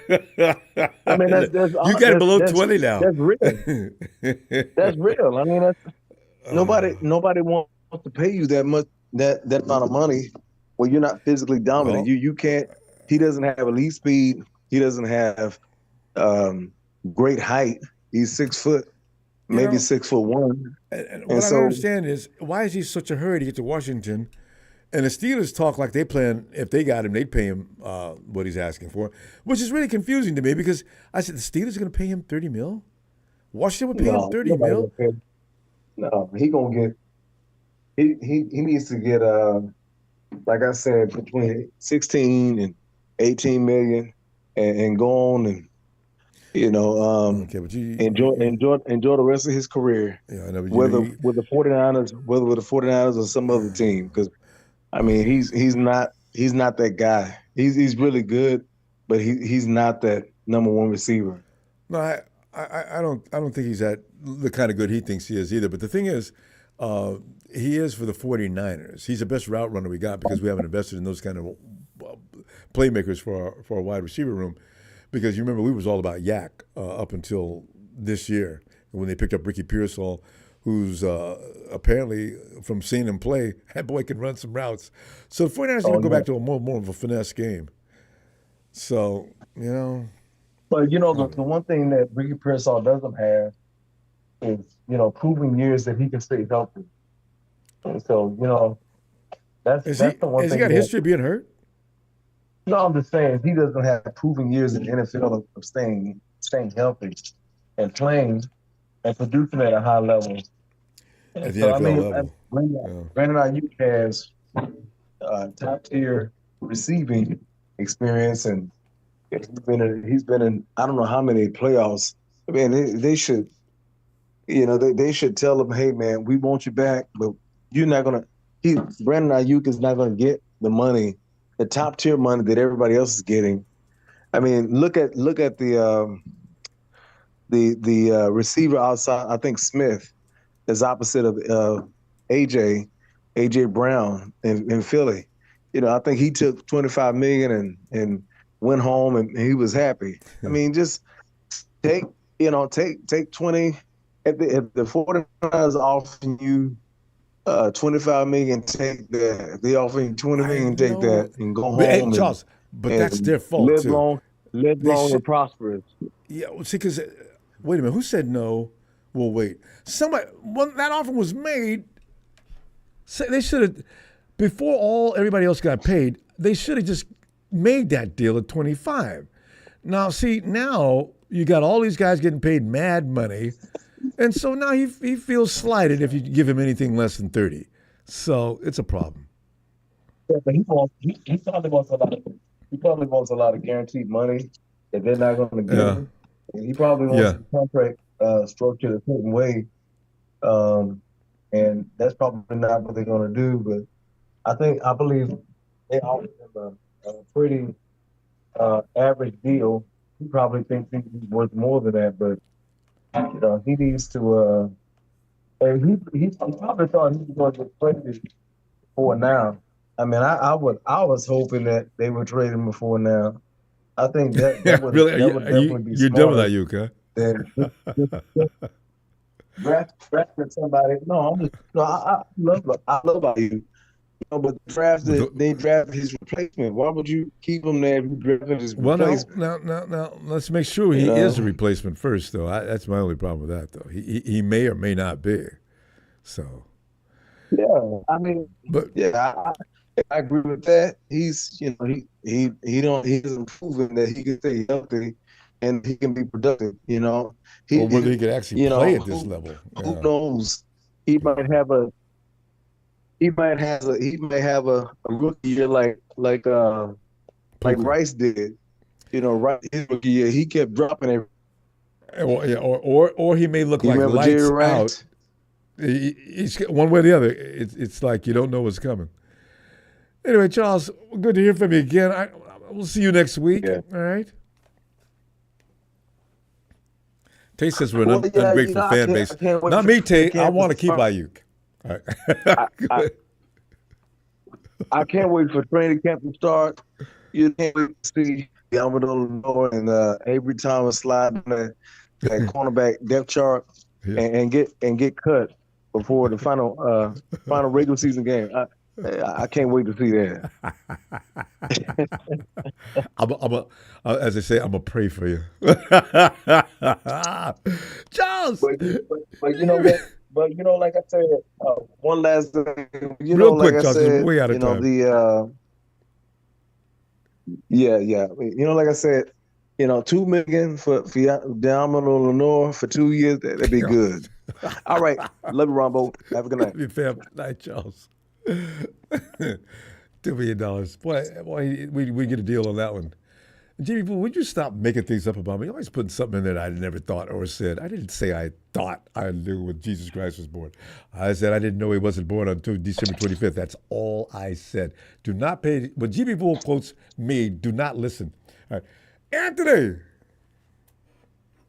What's going on, Ronbo? Anthony, you know, we're looking at things that, you know, we wouldn't ordinarily look at. We're trying to wait for the season to start. CMC is undoubtedly going to be next year's MVP, right? Unless you better believe it. You agree. See, you're never going to get anybody to disagree with that, right? I just don't think so. I think he is. It's like it was just pointed out. The man just got married. You know, his head's all he's got all work now. Eyes focused straight ahead. Guy's gonna be a monster next year. I can just see it right now. So he's liable to repeat as the MVP. You agree that? Yeah, I agree with that. Yeah. I can't get nobody to disagree with it. And also, while we're at it, we're making predictions on. You ain't gonna get nobody to disagree with it. I know. I mean, when George Kittle's back and going to be 100% healthy, I'm looking for George Kittle, B.A., and Deebo, all three of them. I'm looking for them to bust up things next year. Because you know how Deebo is. Well, when it comes to playing for the money. Kittle working out. Yeah, Kittle's doing deadlifts the other day, 500-pound deadlifts. You know, he's gonna be back in shape soon. Oh, yeah. You know, he said he feels better than ever. Yeah, remember, because he's been playing in pain for how many years? Yeah, and we never knew it. I know, right? The way we should do something funny when Kyle wasn't giving that ball to him in the Super Bowl. Or other times, too. Remember, it looked like George wasn't part of the offensive mix. People were getting mad. Why do we pay George Kittle? He ain't never came without using him properly. I said, well, George is pretty much having to block his offensive line this week. I'm sorry, say it again. I was saying the same thing. Yeah. Well, I had a reason for it. I thought because offensive line was so bad. But no, maybe not. George just wasn't capable of doing what he'd been doing before. Not really. He made some good plays, though. Yeah. And he was starting to get banged up, Ronbo. I know. He's susceptible because of the way he plays, Anthony, man. You know, George plays smash mouth football on every snap. And George rather run through him, man. I think he got banged up. I forgot what team we were playing when they sandwiched him and he kind of got slow. I said to myself, "That's a kid hurt, boy." Oh, that happens to him a lot, too. So... yeah. That's his style, though. And then George goes and looks for people. You see when George running downfield? I've seen George when he could have took a different route to go find a dude to hit him. As you know, George, George, you could have stayed on the sideline, man. You went over there to get that dude on purpose. I know. Yeah, George is he's a tough guy. So, you know, we'll see. I hope he can stay healthy, though. At least George can play with a small injury. I think he likes it. Just no major injuries. Core muscles and things like that, those can't be hurt. Yeah. Yeah, to Raiders Ward played the Wiz. Yeah. And I'll never forget the Saints. That was frightening. Remember the Saints? They had two dudes hanging off his helmet, his protector. Another dude had his body. They was all over him. George was still moving forward. I said, "Damn." Oh, wait. Well, I was in field goal. He just made the. Oh, God. Most people would have went down. George, something serious. So, you know, Let's see what he looks like healthy. But he'll be more reckless this year because he is healthy, though. So look out. Yeah. Yeah. And for him to work out, he's able to work out the way he wants to now. Yeah, George is not going to be beat in the weight room. Even at tight end university, you could tell George is swelling back up. And I saw that. Oh, yeah. One clip, yeah. So, give him the ball. We need another block. We need another tight end that can block, though. George is only reason he's out there blocking is he's the best guy we got at it. When he comes in line blocking, George Logan Thomas. Logan Thomas is a good blocker. Is he? Because I heard just the yeah, opposite. Oh, yeah. Okay. Well, good. He's a good blocker. And he gets injured a lot, too. He runs good routes, too. Yeah. I understand he's injury prone, too. As long as we can have him for a while. Nothing serious injury. Be out a week. Okay. Yeah. So, but we're looking for somebody to pair up with George, so maybe Logan's the guy. I was hoping Cameron Love, too, because in college, he was awesome, man. Was he really? I got to go back and watch some clips of Cameron in college. Cameron is having problems with the 49ers. Yeah. We'll see this year. Maybe if he looks good, I'll be the first one to praise him. Well, because I talked about him so bad last year. I said, what is this? There were some other tight ends in this draft. I know, right? Because there were some other tight ends in the draft that got overlooked. I said, why'd you pick up Latu? Blah, blah, blah. Yeah, the tight end that what's called got out. I hope we got him. There's two other guys. Tight end that sit out of Seahawks got. He came in when Latu came in. Oh, and there was another guy, too. And I had him. I figured the 49ers would pick. Never, you know, and Anthony, never decide that we know the 49ers are going to pick up somebody because as soon as you think that way, they're not going to pick him. They're not going to do it. Right. That's what they do. It's like some kind of wave goes out. God, Niners, why? This guy's better than him. So, yeah, Wim Roberts says Latu was good at Bama too. Why did Latu catch the ball? I didn't see anything wrong with him other than he just didn't catch the ball. He was actually running decent routes. Yeah, he runs decent routes, but he just dropped a lot of passes. Even at Bama? You know how I feel about that. Oh yeah, no, you'll sit down. You need to get some padding for the seat of your pants, man, because guys will have you sitting down for days. So. Anyway, Anthony, I'll be back next Friday. I was making a mistake. I'll be back next Friday. Yeah. All right? Hey, Ronbo. Yeah. Before you go, I heard you say something. Okay. About who? What? You said you were shocked to learn that Jesus wasn't born until December 25th, right? Yeah. Did the 25th, yeah. I only recently found that out, too. It's been 3 or 4 years or something. And I said, I'm gonna tell you whose birthday you celebrating on that birthday. Who's that? You celebrating Nimrod's birthday. Really? See what happened, Rambo? The Europeans tricked everybody.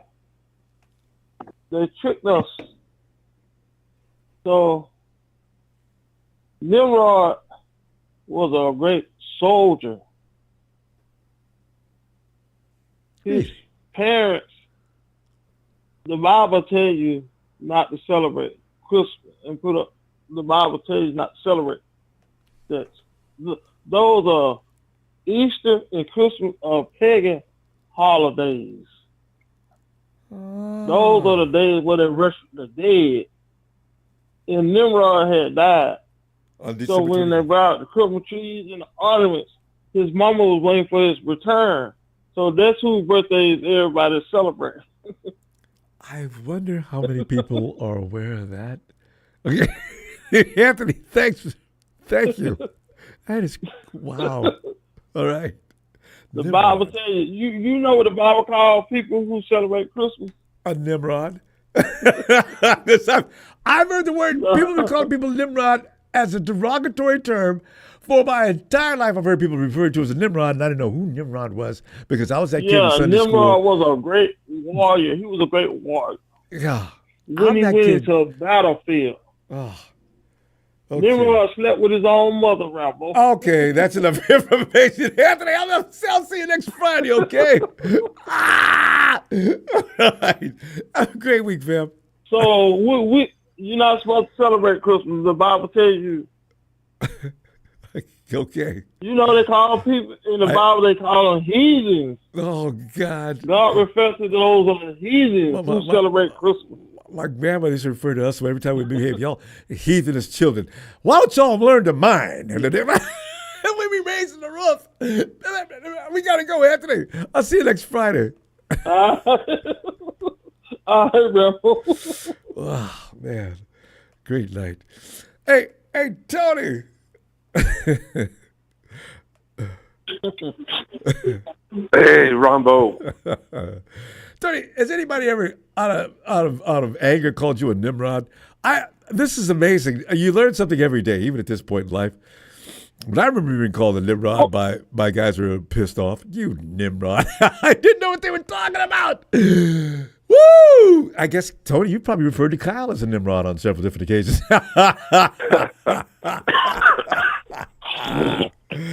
Oh, Jesus. Anyway, Tony, getting back to football, CMC is probably destined to become, he's going to be in the voting for sure, MVP again next year, right or wrong. And also, we've shifted our conversation with Brandon Aiyuk to, is he going to get signed before training camp or not?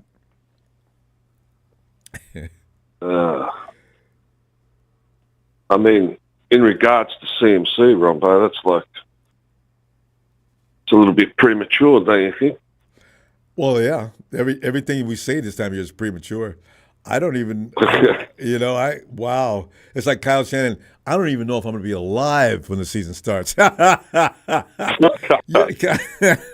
one of Kyle's better moments. He was actually funny that time. I mean, really funny. Don't ask me who's starting this weekend. I don't even know if I'm going to be alive this weekend. Yeah. But anyway. I mean, he's a great player, but anything can happen. You know, I mean, they could get injured or. That's always the case. So like him being maybe someone else emerges in the league that takes the focus away from him. You know, could be. Because one of these youngsters coming through, you never know. Yeah. Probably a little bit much for a rookie to do, but when you look at C.J. Stroud last year, if they didn't categorize him as a rookie, he might have gotten a higher award than that. You don't do what he did as a rookie. That's a quarterback that did that, and it didn't look like he was relying completely on his weaponry. C.J. was running that team. So, yeah. Well, there could look be at another Brock Purdy, like yeah, Brock did the same thing. They were neck and neck. That's why I was thinking this guy Diamond, who rated Brock one person ahead of CJ, maybe should make them both tied for sixth, because that's hard to do.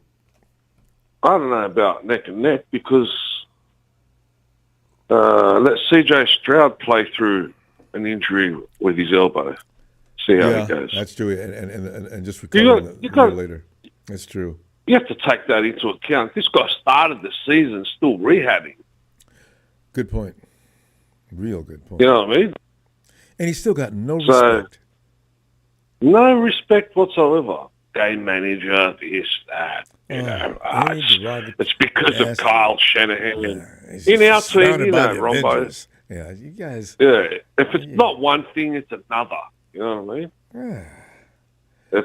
They use Jimmy G as an example. See what happened to Jimmy when he left Kyle Shanahan's offense. No, they couldn't wait. Went to Raiderville, and just his whole life just got ruined completely. Yeah, got smashed behind no O-line again. Every week. Yeah, I mean, that was scary. So it just. So you know what? He could be. Tony, you're making an argument now for Brock. Now Brock could actually be the MVP next year. He was in the conversation this year. as they love to give it to quarterbacks anyway. Brock Purdy comes out there and passes for 4,000 yards, and people are saying he's going to regress. Don't look for that number to come up this year. I said, well, why not? I mean, he may be even better this year than he was last year, and that should translate to better numbers. So if he gets around the 5,000 mark, I don't know if anybody should be surprised by that. Well, no one that follows the 49ers, no 49er fans will be, that's for sure. Yeah. But, the way the commentators talk about it and things like that, it's like, because of Kyle Shanahan's program and this and that. Well, it's like saying you just go get a human being out there and run outside and say, hey, mate, can you throw a football? Yeah, brother. Yeah, bring him in. Yeah, bring him in. Now, bring him in, cut his brain out, take it out of his skull, and then send him out on the field. That's what they're saying. Pretty much. It's not. Anybody can play that position as long as you got Kyle running it. No, they can't. Yeah. I mean, it's borderline. You should send these commentators in for medical examination. They do it for attention. They know like pissing people off. They know better. Especially Nick Wright, who makes it a point to antagonize the entire Niner fan base. He should be the first one in there for scientific experiments. Yes, Nick. Not just examination. Yes, get out there, Nick. As you say, anybody can run it. Kyle's going to brief you on what you're going to do this week, and I want to see you get out there and just have a wonderful day. I just want to play that day for the 49ers defense. You know what? I would love to do Ronbo with him. I'd love to just suit up Ronnie Lott and say, right, blindfold Nick. All right, suit Ronnie Lott. Even at this age, right, and just say, Ronnie, please, hit that dude as hard as you can, please, brother. And don't even worry about the flag being thrown for hitting him too low. Better yet, I'd rather hit him high. I'd rather hit him high anyway. I want to go airborne and come right across the top of his head. no flag. I'm talking as a punishment to say, okay, now have you felt how football feels, Mr. Nick Wright? Yes. Okay. Can you please? God. When you talk realism, not horse shit. Even the guys on the show. That's why I stopped. Broussard, man, the dude gets so tired of Nick. You could see he's looking at Nick's talking. Broussard's rolling his eyes around, looking at the camera like, what the hell is he talking about? And then he come in, and I said, you guys are serious, huh? I don't know how you do that show without them having to run the commercial breaks every now and then. I swear I'd say a couple of words. Nick, what are you talking about? That was proven to be inaccurate last week, and you were laying in there saying, oh, God, the arguments are ridiculous. Yeah. God. I don't understand how they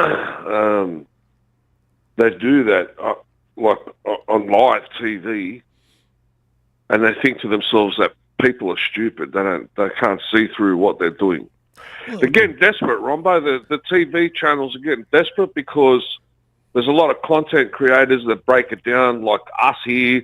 There's other people out there that talk in a realistic fashion, not fantasy. And right? The TV programs are coming. And the TV programs are coming across as if human beings out there are dumb as dog shit. Oh yeah. Where watch us. I mean, you're getting that desperate that you're trying to. It's like getting clickbait on the internet. You know what I mean?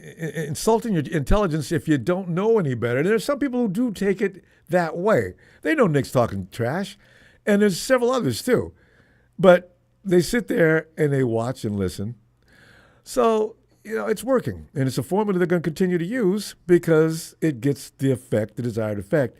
It's either hate or rage, it's hate or rage or somewhere in between.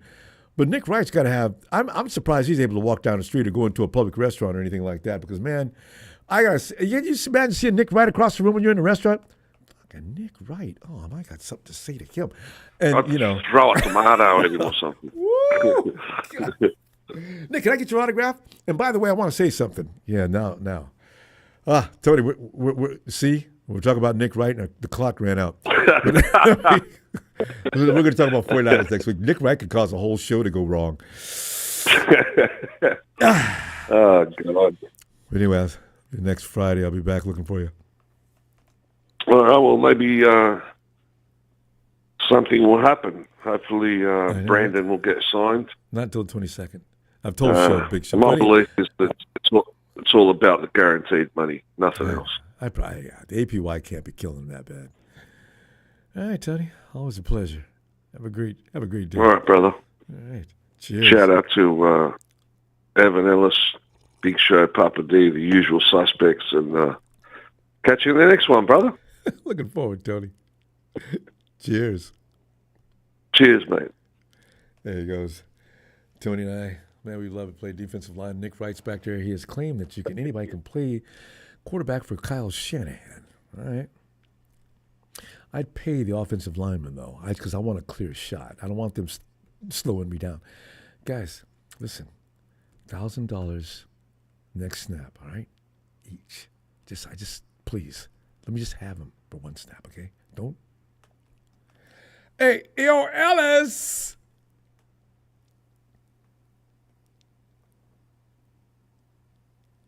Ellis. Oh, Ellis.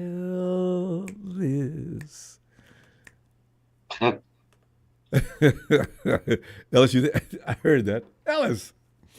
Hold on, fam. All right. Can you hear me? Oh, no, yeah. I can hear you and see you. Well, no, you blacked out. You faded out again. I can hear you, though. Hold on right quick. Can you come right back to me, Bo? We can do 5 minutes? All right. Appreciate it. No problem. And in that 5 minutes time, we're going to go check out Tony A.T.L. Ow! Tony! Ronbo, good evening. I hope you had a happy 4th. I did. It's for the food and everything. I forget sometimes what the holiday's about. Actually, a lot of Americans do that, though. You forget what the holiday's about. What are we celebrating? Who cares? The food's great. What's that stuff going? Oh, I know. That's the 4th of July celebration. Yes, sir. Independence, Memorial Day and things like that. A lot of people, they've done surveys on the street. Some guy will be doing a video and ask me, "Excuse me, sir, do you know what today is?" No. Well, it's Independence Day. What does that mean to you? He thinks about it. I should know, but that had to be rehearsed. Nobody's that silly. He knows what that means, but it looks good on the video because the guy's a good actor. He really looks confused. Yeah, it's a new age, Ronbo. I know. New age. Everything is kind of messed up now, but I don't even want to talk about that. I know. That's a whole. You can do a whole show on closer that. training camp, brother. Hey, getting closer. That's what I'm saying. Brandon Aiyuk, for all this push and pull. I bet he signs on the 22nd. Brandon doesn't know how to miss the season. Yeah. So you think y'all are going to pay him? Well, 30 mil. I don't know if he's going to get paid 30. Brandon's going to have to come back down. Brandon, we're not trading you, and you can either go out there and get your 14, or you can get that doubled, and your guaranteed money. Brandon, you've got the second highest amount of guaranteed money that anybody else is getting, so we don't really understand what is with this APY anyway. I gotta believe the 49ers because they don't want to bother with this. Yeah. Because you know what? The more and more I think as I was looking at their roster, I don't think Washington's going to trade for him. See? Just because I don't either. Daniels played in college, I don't see it. And not pay him 30-something mil or even 30 exactly. mil. And Pittsburgh, you're going to pay him that much? Really? I can see Pittsburgh doing the round balls, looking at their roster, because a lot of their receivers are gone. Deontay Johnson was traded. Carolina. Ooh, Deontay was good, receiving core. I wanted him. They got some young guys. They got Cordell Patterson. He's long in the tooth. Cordero's over there. They got him from us. Yeah, but I don't know. But we'll just have to wait and see. Well, he could end up being a Steeler then, because at some point the 49ers they're not gonna franchise tag anybody. So if it looks like that's what they'd be running into, they're not gonna let him go for free. Big Show could be right. The 49ers might be up for a deal since this is his 5th year, and he can slide on out and be his own free agent next year. Because if you franchise tag him, you must have 2 first-round picks in order to get that player away from a franchise. Yep. And that nobody's going to do that. Nobody. I'm gonna give you 2 first-round picks, and when he gets here, we're going to argue with him about $31 million a year. No. So, yeah, there is a possibility of a deal. Tony, can you use a wide receiver? Man, if anybody doesn't need a wide receiver, you guys got plenty of wide receivers. You don't need a wide receiver. I know. I love your receiving room, man. Yeah. And your tight end too. God. Yeah, because in the next couple years, we're gonna have to pay. I think it's next year. We're gonna have to pay Kyle Pitts. In 2 years, Drake London. It's time. Wow. Yeah, it's time. 4 seasons can go by. No, Pitts is a first-round pick. You can't. It's not 5. You get a 5th-year option, but then again, that's not worth a damn because you got to sign him on a 5th-year option anyway. Yeah. It's the 5th year next year for Pitts. Yeah. Picked at number 3. Wait. 4. Yeah, you got picked at number 4 pick. Yeah. Huh? What do you still think about? You said the deals. You said, I looked at New England. New England's not going to trade for him, Ronbo. New England's got receivers. New England's got receivers that got Juju Smith-Schuster still there. Oh, that's right. Kendrick Bourne is there. Plus, they drafted the receiver. I can't think of the guy's name now. I think in the 2nd round. New England's got receivers, so it's not happening. It's what Kendrick Bourne wants. It's not happening. So, I can see Denver. We were talking about Patrick Surtain. Really? Denver doesn't. Denver who's in their receiving room now, other than Sutton? Portland Sutton. Yeah, they traded. They traded him. Yeah, they traded somebody. Didn't they have? I can still see Pittsburgh doing it. Didn't they have Judy? Judy was over there with Denver, wasn't he? Jerry Judy. Get him. Yeah. I mean, Judy didn't he get traded to Cleveland? He got traded somewhere. Jerry Judy was a little. Cleveland. He wasn't getting any work done. Yeah, he got put out though. At any rate, he got traded somewhere, but he had to get out of Denver. Yep. So know, they got him and Amari Cooper in Cleveland now. Ooh. Yeah. Deshaun, I just hope, because I like competition.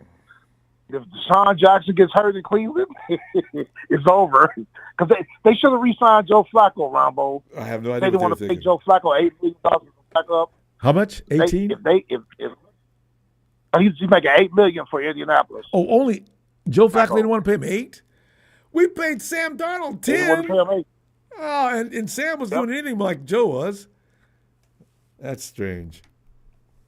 If Deshaun Watson gets hurt, Jameis Winston, that means the ball will be going the other way. And Deshaun's definitely not going to play 17 weeks. Yeah.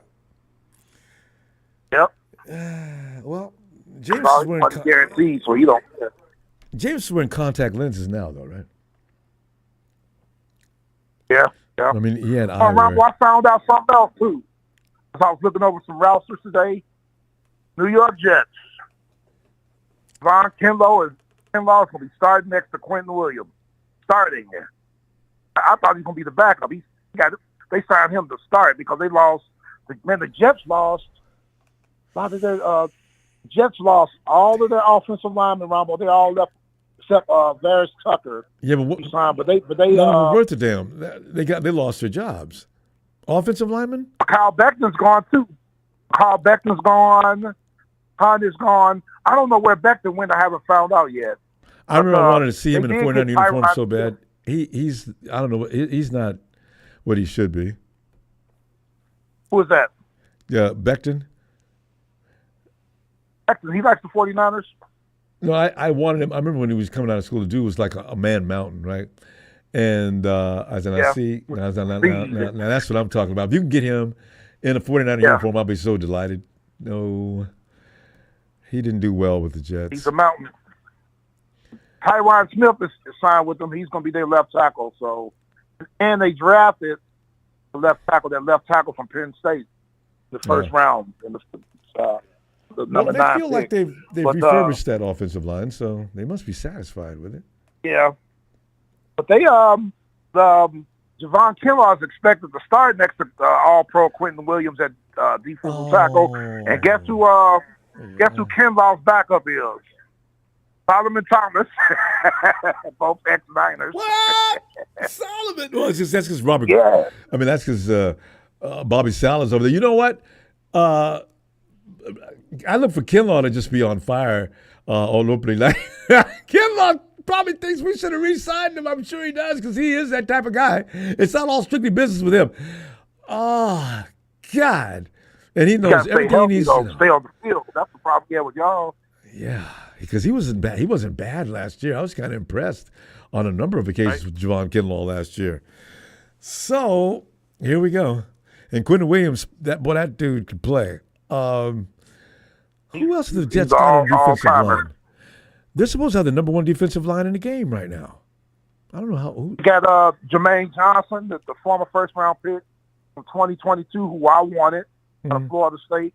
That's the school. So he's going to be starting because they lost that other guy. I can't think of his name, but he went free agency. I think he's with Minnesota. Jets lost quite a few people on their offensive and defensive line. Well, Tony, who's edge rushing for the Jets? Well, they play a 4-3. So Jermaine Johnson on one end. He's OLB. And on the other end, yeah. On the other end, I can't. Oh, they got what's that kid's name? Well, we got Javon's one kid they drafted out of Iowa State. Okay, because Javon, sounds like Javon's going to be on one side and of Quentin, and the other. There's going to be another guy on the other side of him. Is that right? Yeah, they're going to be the defensive tackles, the 2 defensive tackles, with Jermaine Johnson on one side, and then they got somebody else on the other side. Okay. So. Well, they've been rated above the 49ers. They're supposed to have the number 1 defensive line. I didn't know who was on it, but we're going to find out soon. They must have a great linebacking crew. I know their secondary has got sauce. Use 2 linebackers. Really? Some use 2 linebackers. They only use one 2? guy that played with Baltimore all those years. He's still there. Interesting. We'll see. Because play a nickel. They play a bunch of nickel. And Isaiah Oliver is their nickelback. You know, Robert Saleh. Yeah, I know. Robert Saleh loves playing Kyle. I bet because they used to have them chess matches every day in practice. Okay, we'll see. Yep. I'm trying to stay neutral on what's going to happen on that Monday night game. I really am, because I don't feel like getting my feelings hurt to start the season. Because I'm not really sure about this opening night. Mm-hmm. That's right. Oh, damn.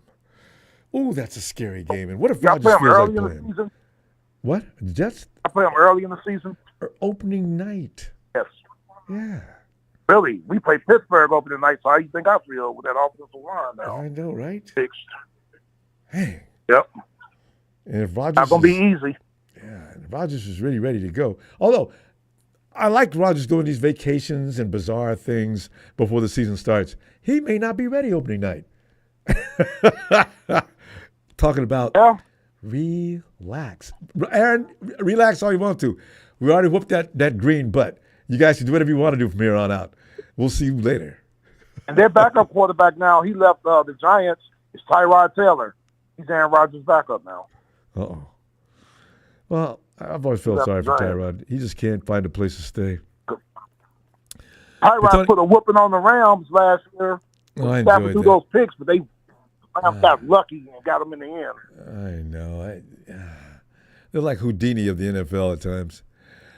Teddy, we're gonna go because I got last Ellis. year, though. Ellis, wait, we're gonna go way over, but we always do, and I don't love it. Well, listen, I'll see you next Friday. All right. Always a pleasure, Ronbo. We've been tearing Texas way up in the chat. I saw it. Dak's career stats up against Geno Smith's, but he won't put Dak's stats up in that playoff game. He won't do it. Would you do that? Ronbo, I will talk to you. Huh? I said, would you do He won't that? do it. I wouldn't put Dak's. Oh, He's no, always put up Dak's I regular wouldn't do season it either stats because up. it's an embarrassment. Ronbo, I heard you say you're not going to be back to the end of next week. I'll see you at the end of next week, sir. Looking Enjoy forward your to time it. with your family. Thanks, Tony. All right, You take too, care, fam. sir. All right. Night, Tony. And let's go check in with Ellis.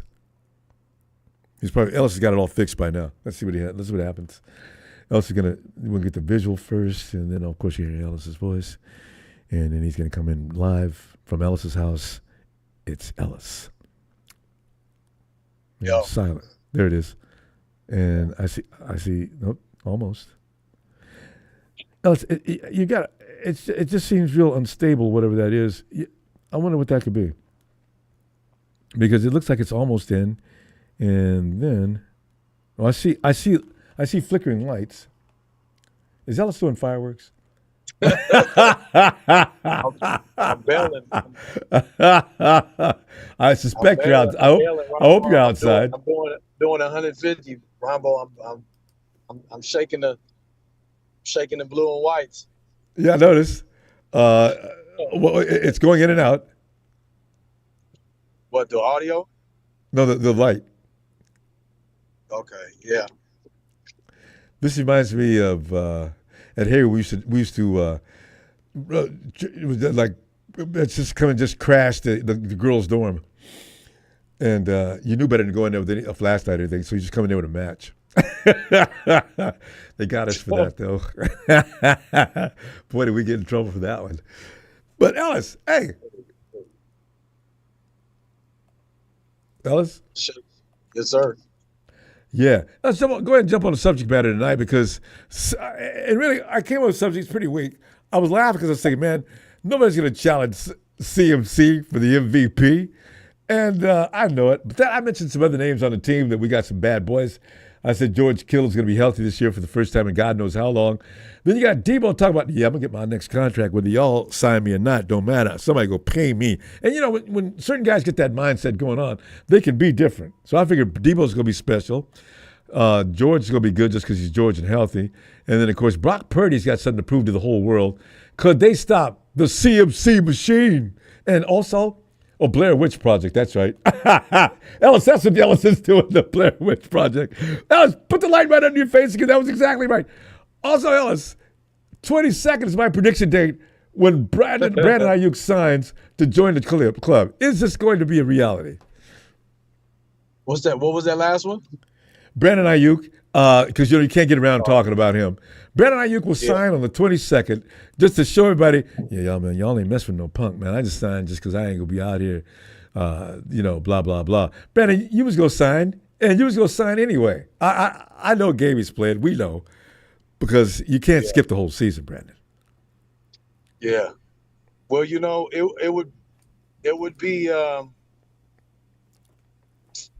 it wouldn't be fitting for that to be the outcome and for the Niners themselves to have to, prove a point and stick it to him, in that way. And then for him to say, okay, well, if y'all want to do that, then I'm going to go a whole 17-game season. And it's just not going to happen. I just don't believe it's going to happen. I don't either. He's going to have. I mean, look, play on your fifth year option. If you got one more season, and we still can keep him another year, right, for a fifth year because he's a first round pick. So no, this is it. This is his fifth season, and next year, if they want to keep him, they can franchise tag him. If they just want to mess with him, the 49ers aren't going to do that. Brandon knows they're not going to do that either. So that's why he's hedging so hard. He's putting all his chips in the middle of the table, hoping the 49ers go ahead and bite. 49ers know that he knows that, and that's why they're playing these mental, grown-ass men playing these childish games. And I'm starting to think that way about both sides, and I'm probably about the guaranteed money anyway, though. But, yeah.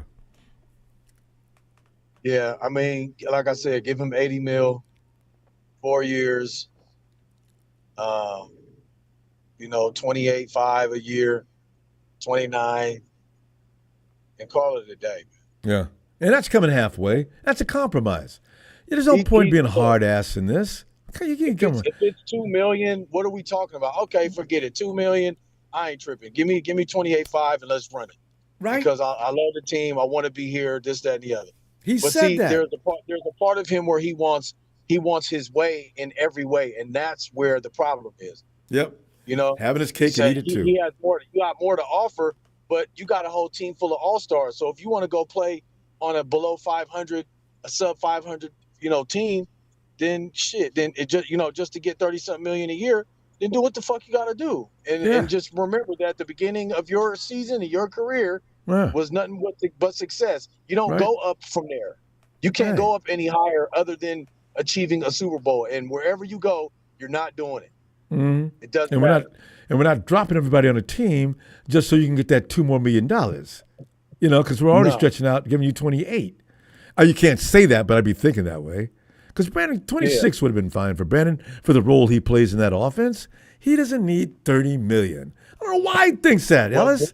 Why does he think? Because they got it. Oh, they need to change their process and stop messing around. They need to be ahead of the game with the market and be, have the expectations and project previous to when all things happen, even if it's a year early. I mean, look at what the Eagles did with Devontae Smith. They paid him a year early. Smart. And it was cheaper. You know what I mean? I've always thought that guy in Philadelphia was sharper than anybody in the league. What is his name?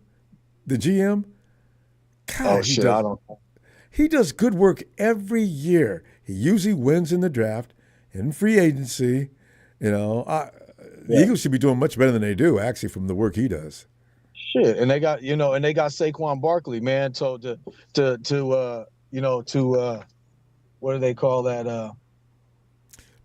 Well, he's running for him this year. Yeah, well, that's what I'm saying. And to transition over to the running back thing, CMC, man. I mean, I don't know anybody who's going to play better than him all around. I mean, Saquon is good at running, really good at but he's good coming out of the backfield too, though. Taking the ball out the backfield and doing all that shit. He's pretty good at it. I'm not going to say he's not. But there's nobody better. There's nobody better than Christian McCaffrey. I'm just being honest. And true. Even if he wasn't on our team, I would still say he's the most impressive. If he played the way that he did for us this year in Carolina, I would still say he's the best running back in football. Yeah. Howie Roseman is who I was thinking about over in Philly. Roseman is, he manages. I give him the gold star for that. But yeah, CMC versus Saquon. You know what, Ellis, you bring up Saquon's the only person I can think of that would actually compete with CMC to a degree. Yeah. Yeah. I mean, he'll definitely be one of the top backs. If he can make it through full season healthy, Saquon Barkley will be top 3, you know what I'm saying, at the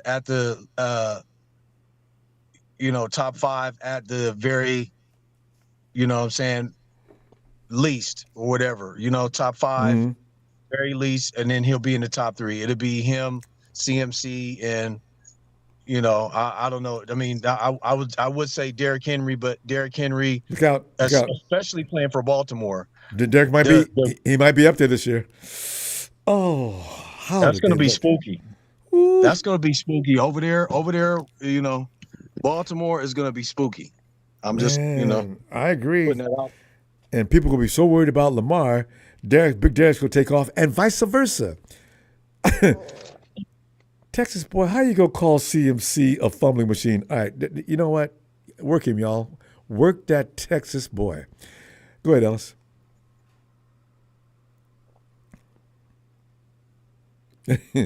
Ellis. Hope Ellis didn't set himself on fire and hollering and screaming and running. Ellis! I'm kidding because I know he didn't. Ellis. Bo, can you hear me? Yeah, I can hear you.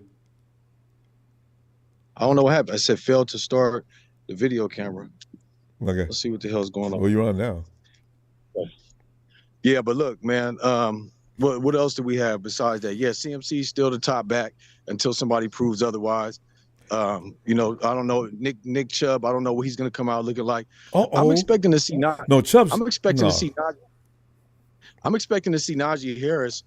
Looking better, man. And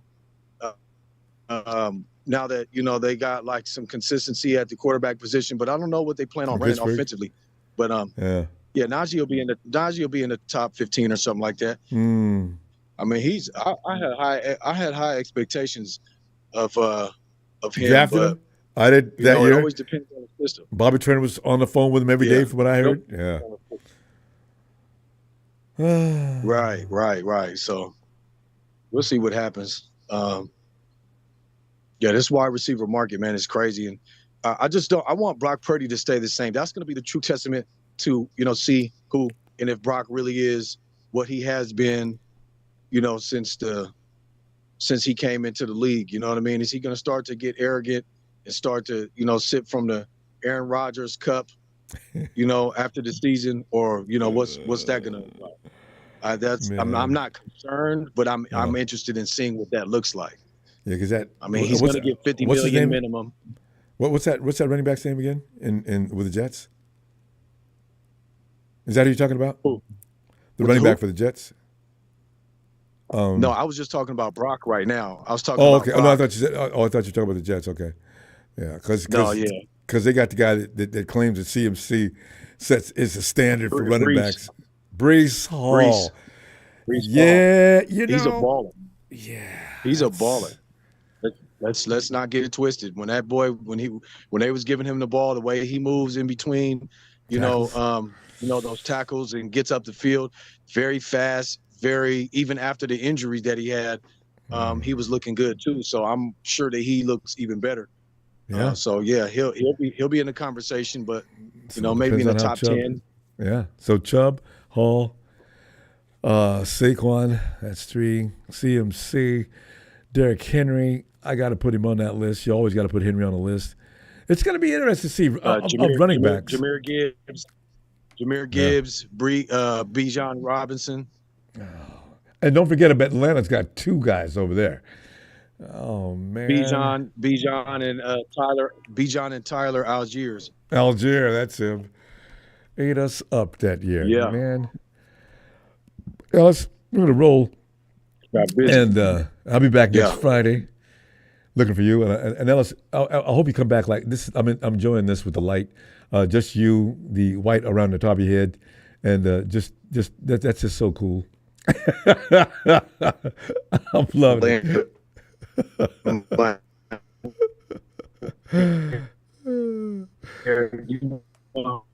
Sound breaking up though. Keeping the hair laying it down,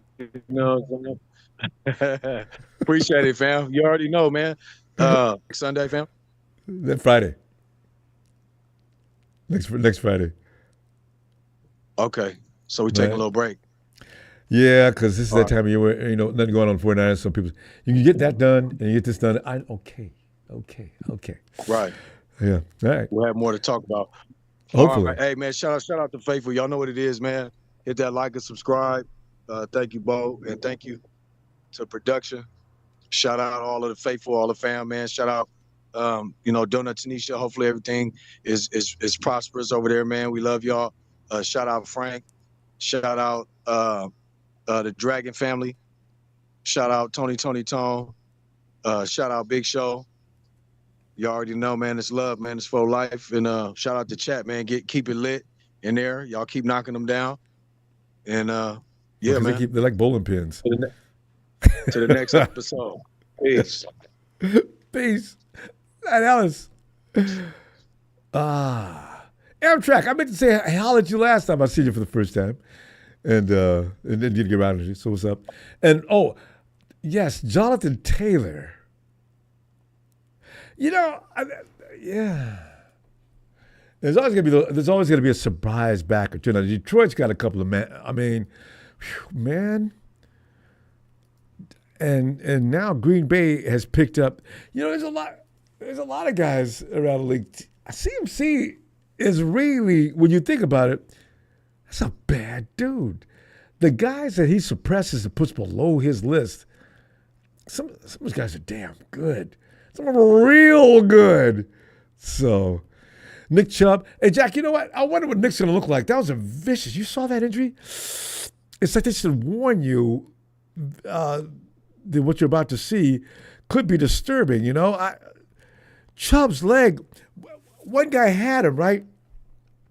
Another guy came over the top, and you could see that leg just give, that looked vicious. Ooh. You know, from the injuries I've had that were serious, I didn't feel it until an hour or two later, right? Especially that ankle sprain that I had that I thought I was going to have to, I was asking for him to cut my leg off. It hurt so bad. But what happens is, because I didn't feel that when I first felt it, because it was one of those ones where you jump up in the air to hurt it. So I went up and came down, and anytime you're wearing cleats, there's always that danger. Cleat catches and your ankle rolls over. That hurt initially. And then I didn't feel anything. And then a swelling start. 3 hours later, I said, just give me a gun. Just give me somebody saying, no, don't do it. I'll do it. I'll do it myself. The pain was incredible. I'd never seen my ankle look that big. It was like larger than my foot, the swelling in that area, right? So sprained ankle, so I can't imagine what an ACL would feel like.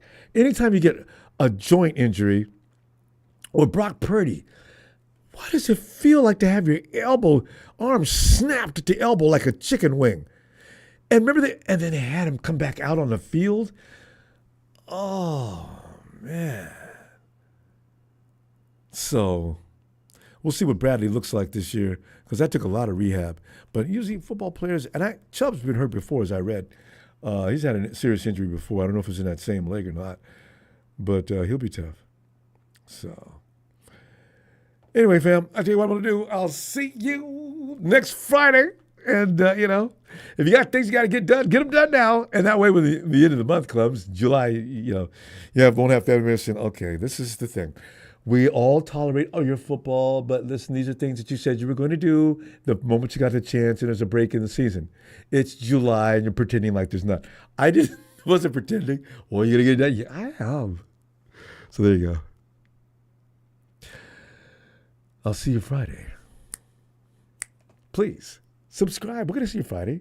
I want to let you know when we're here, so we invite you to please get in here, get on the phone, as always with the number, and all the instructions on the base of the screen, and let's talk some 49er football. And maybe, just maybe, the day will come next Friday when I can tell Big Show, I told you, Show. The 49ers signed him. I got to get my show reaction ready. What's Show going to say to that? I'll let him answer that question. A great week, fam. Niner! Oh, did I say thank you for the contributions, fam? Always appreciate it. Thank you. A Niner!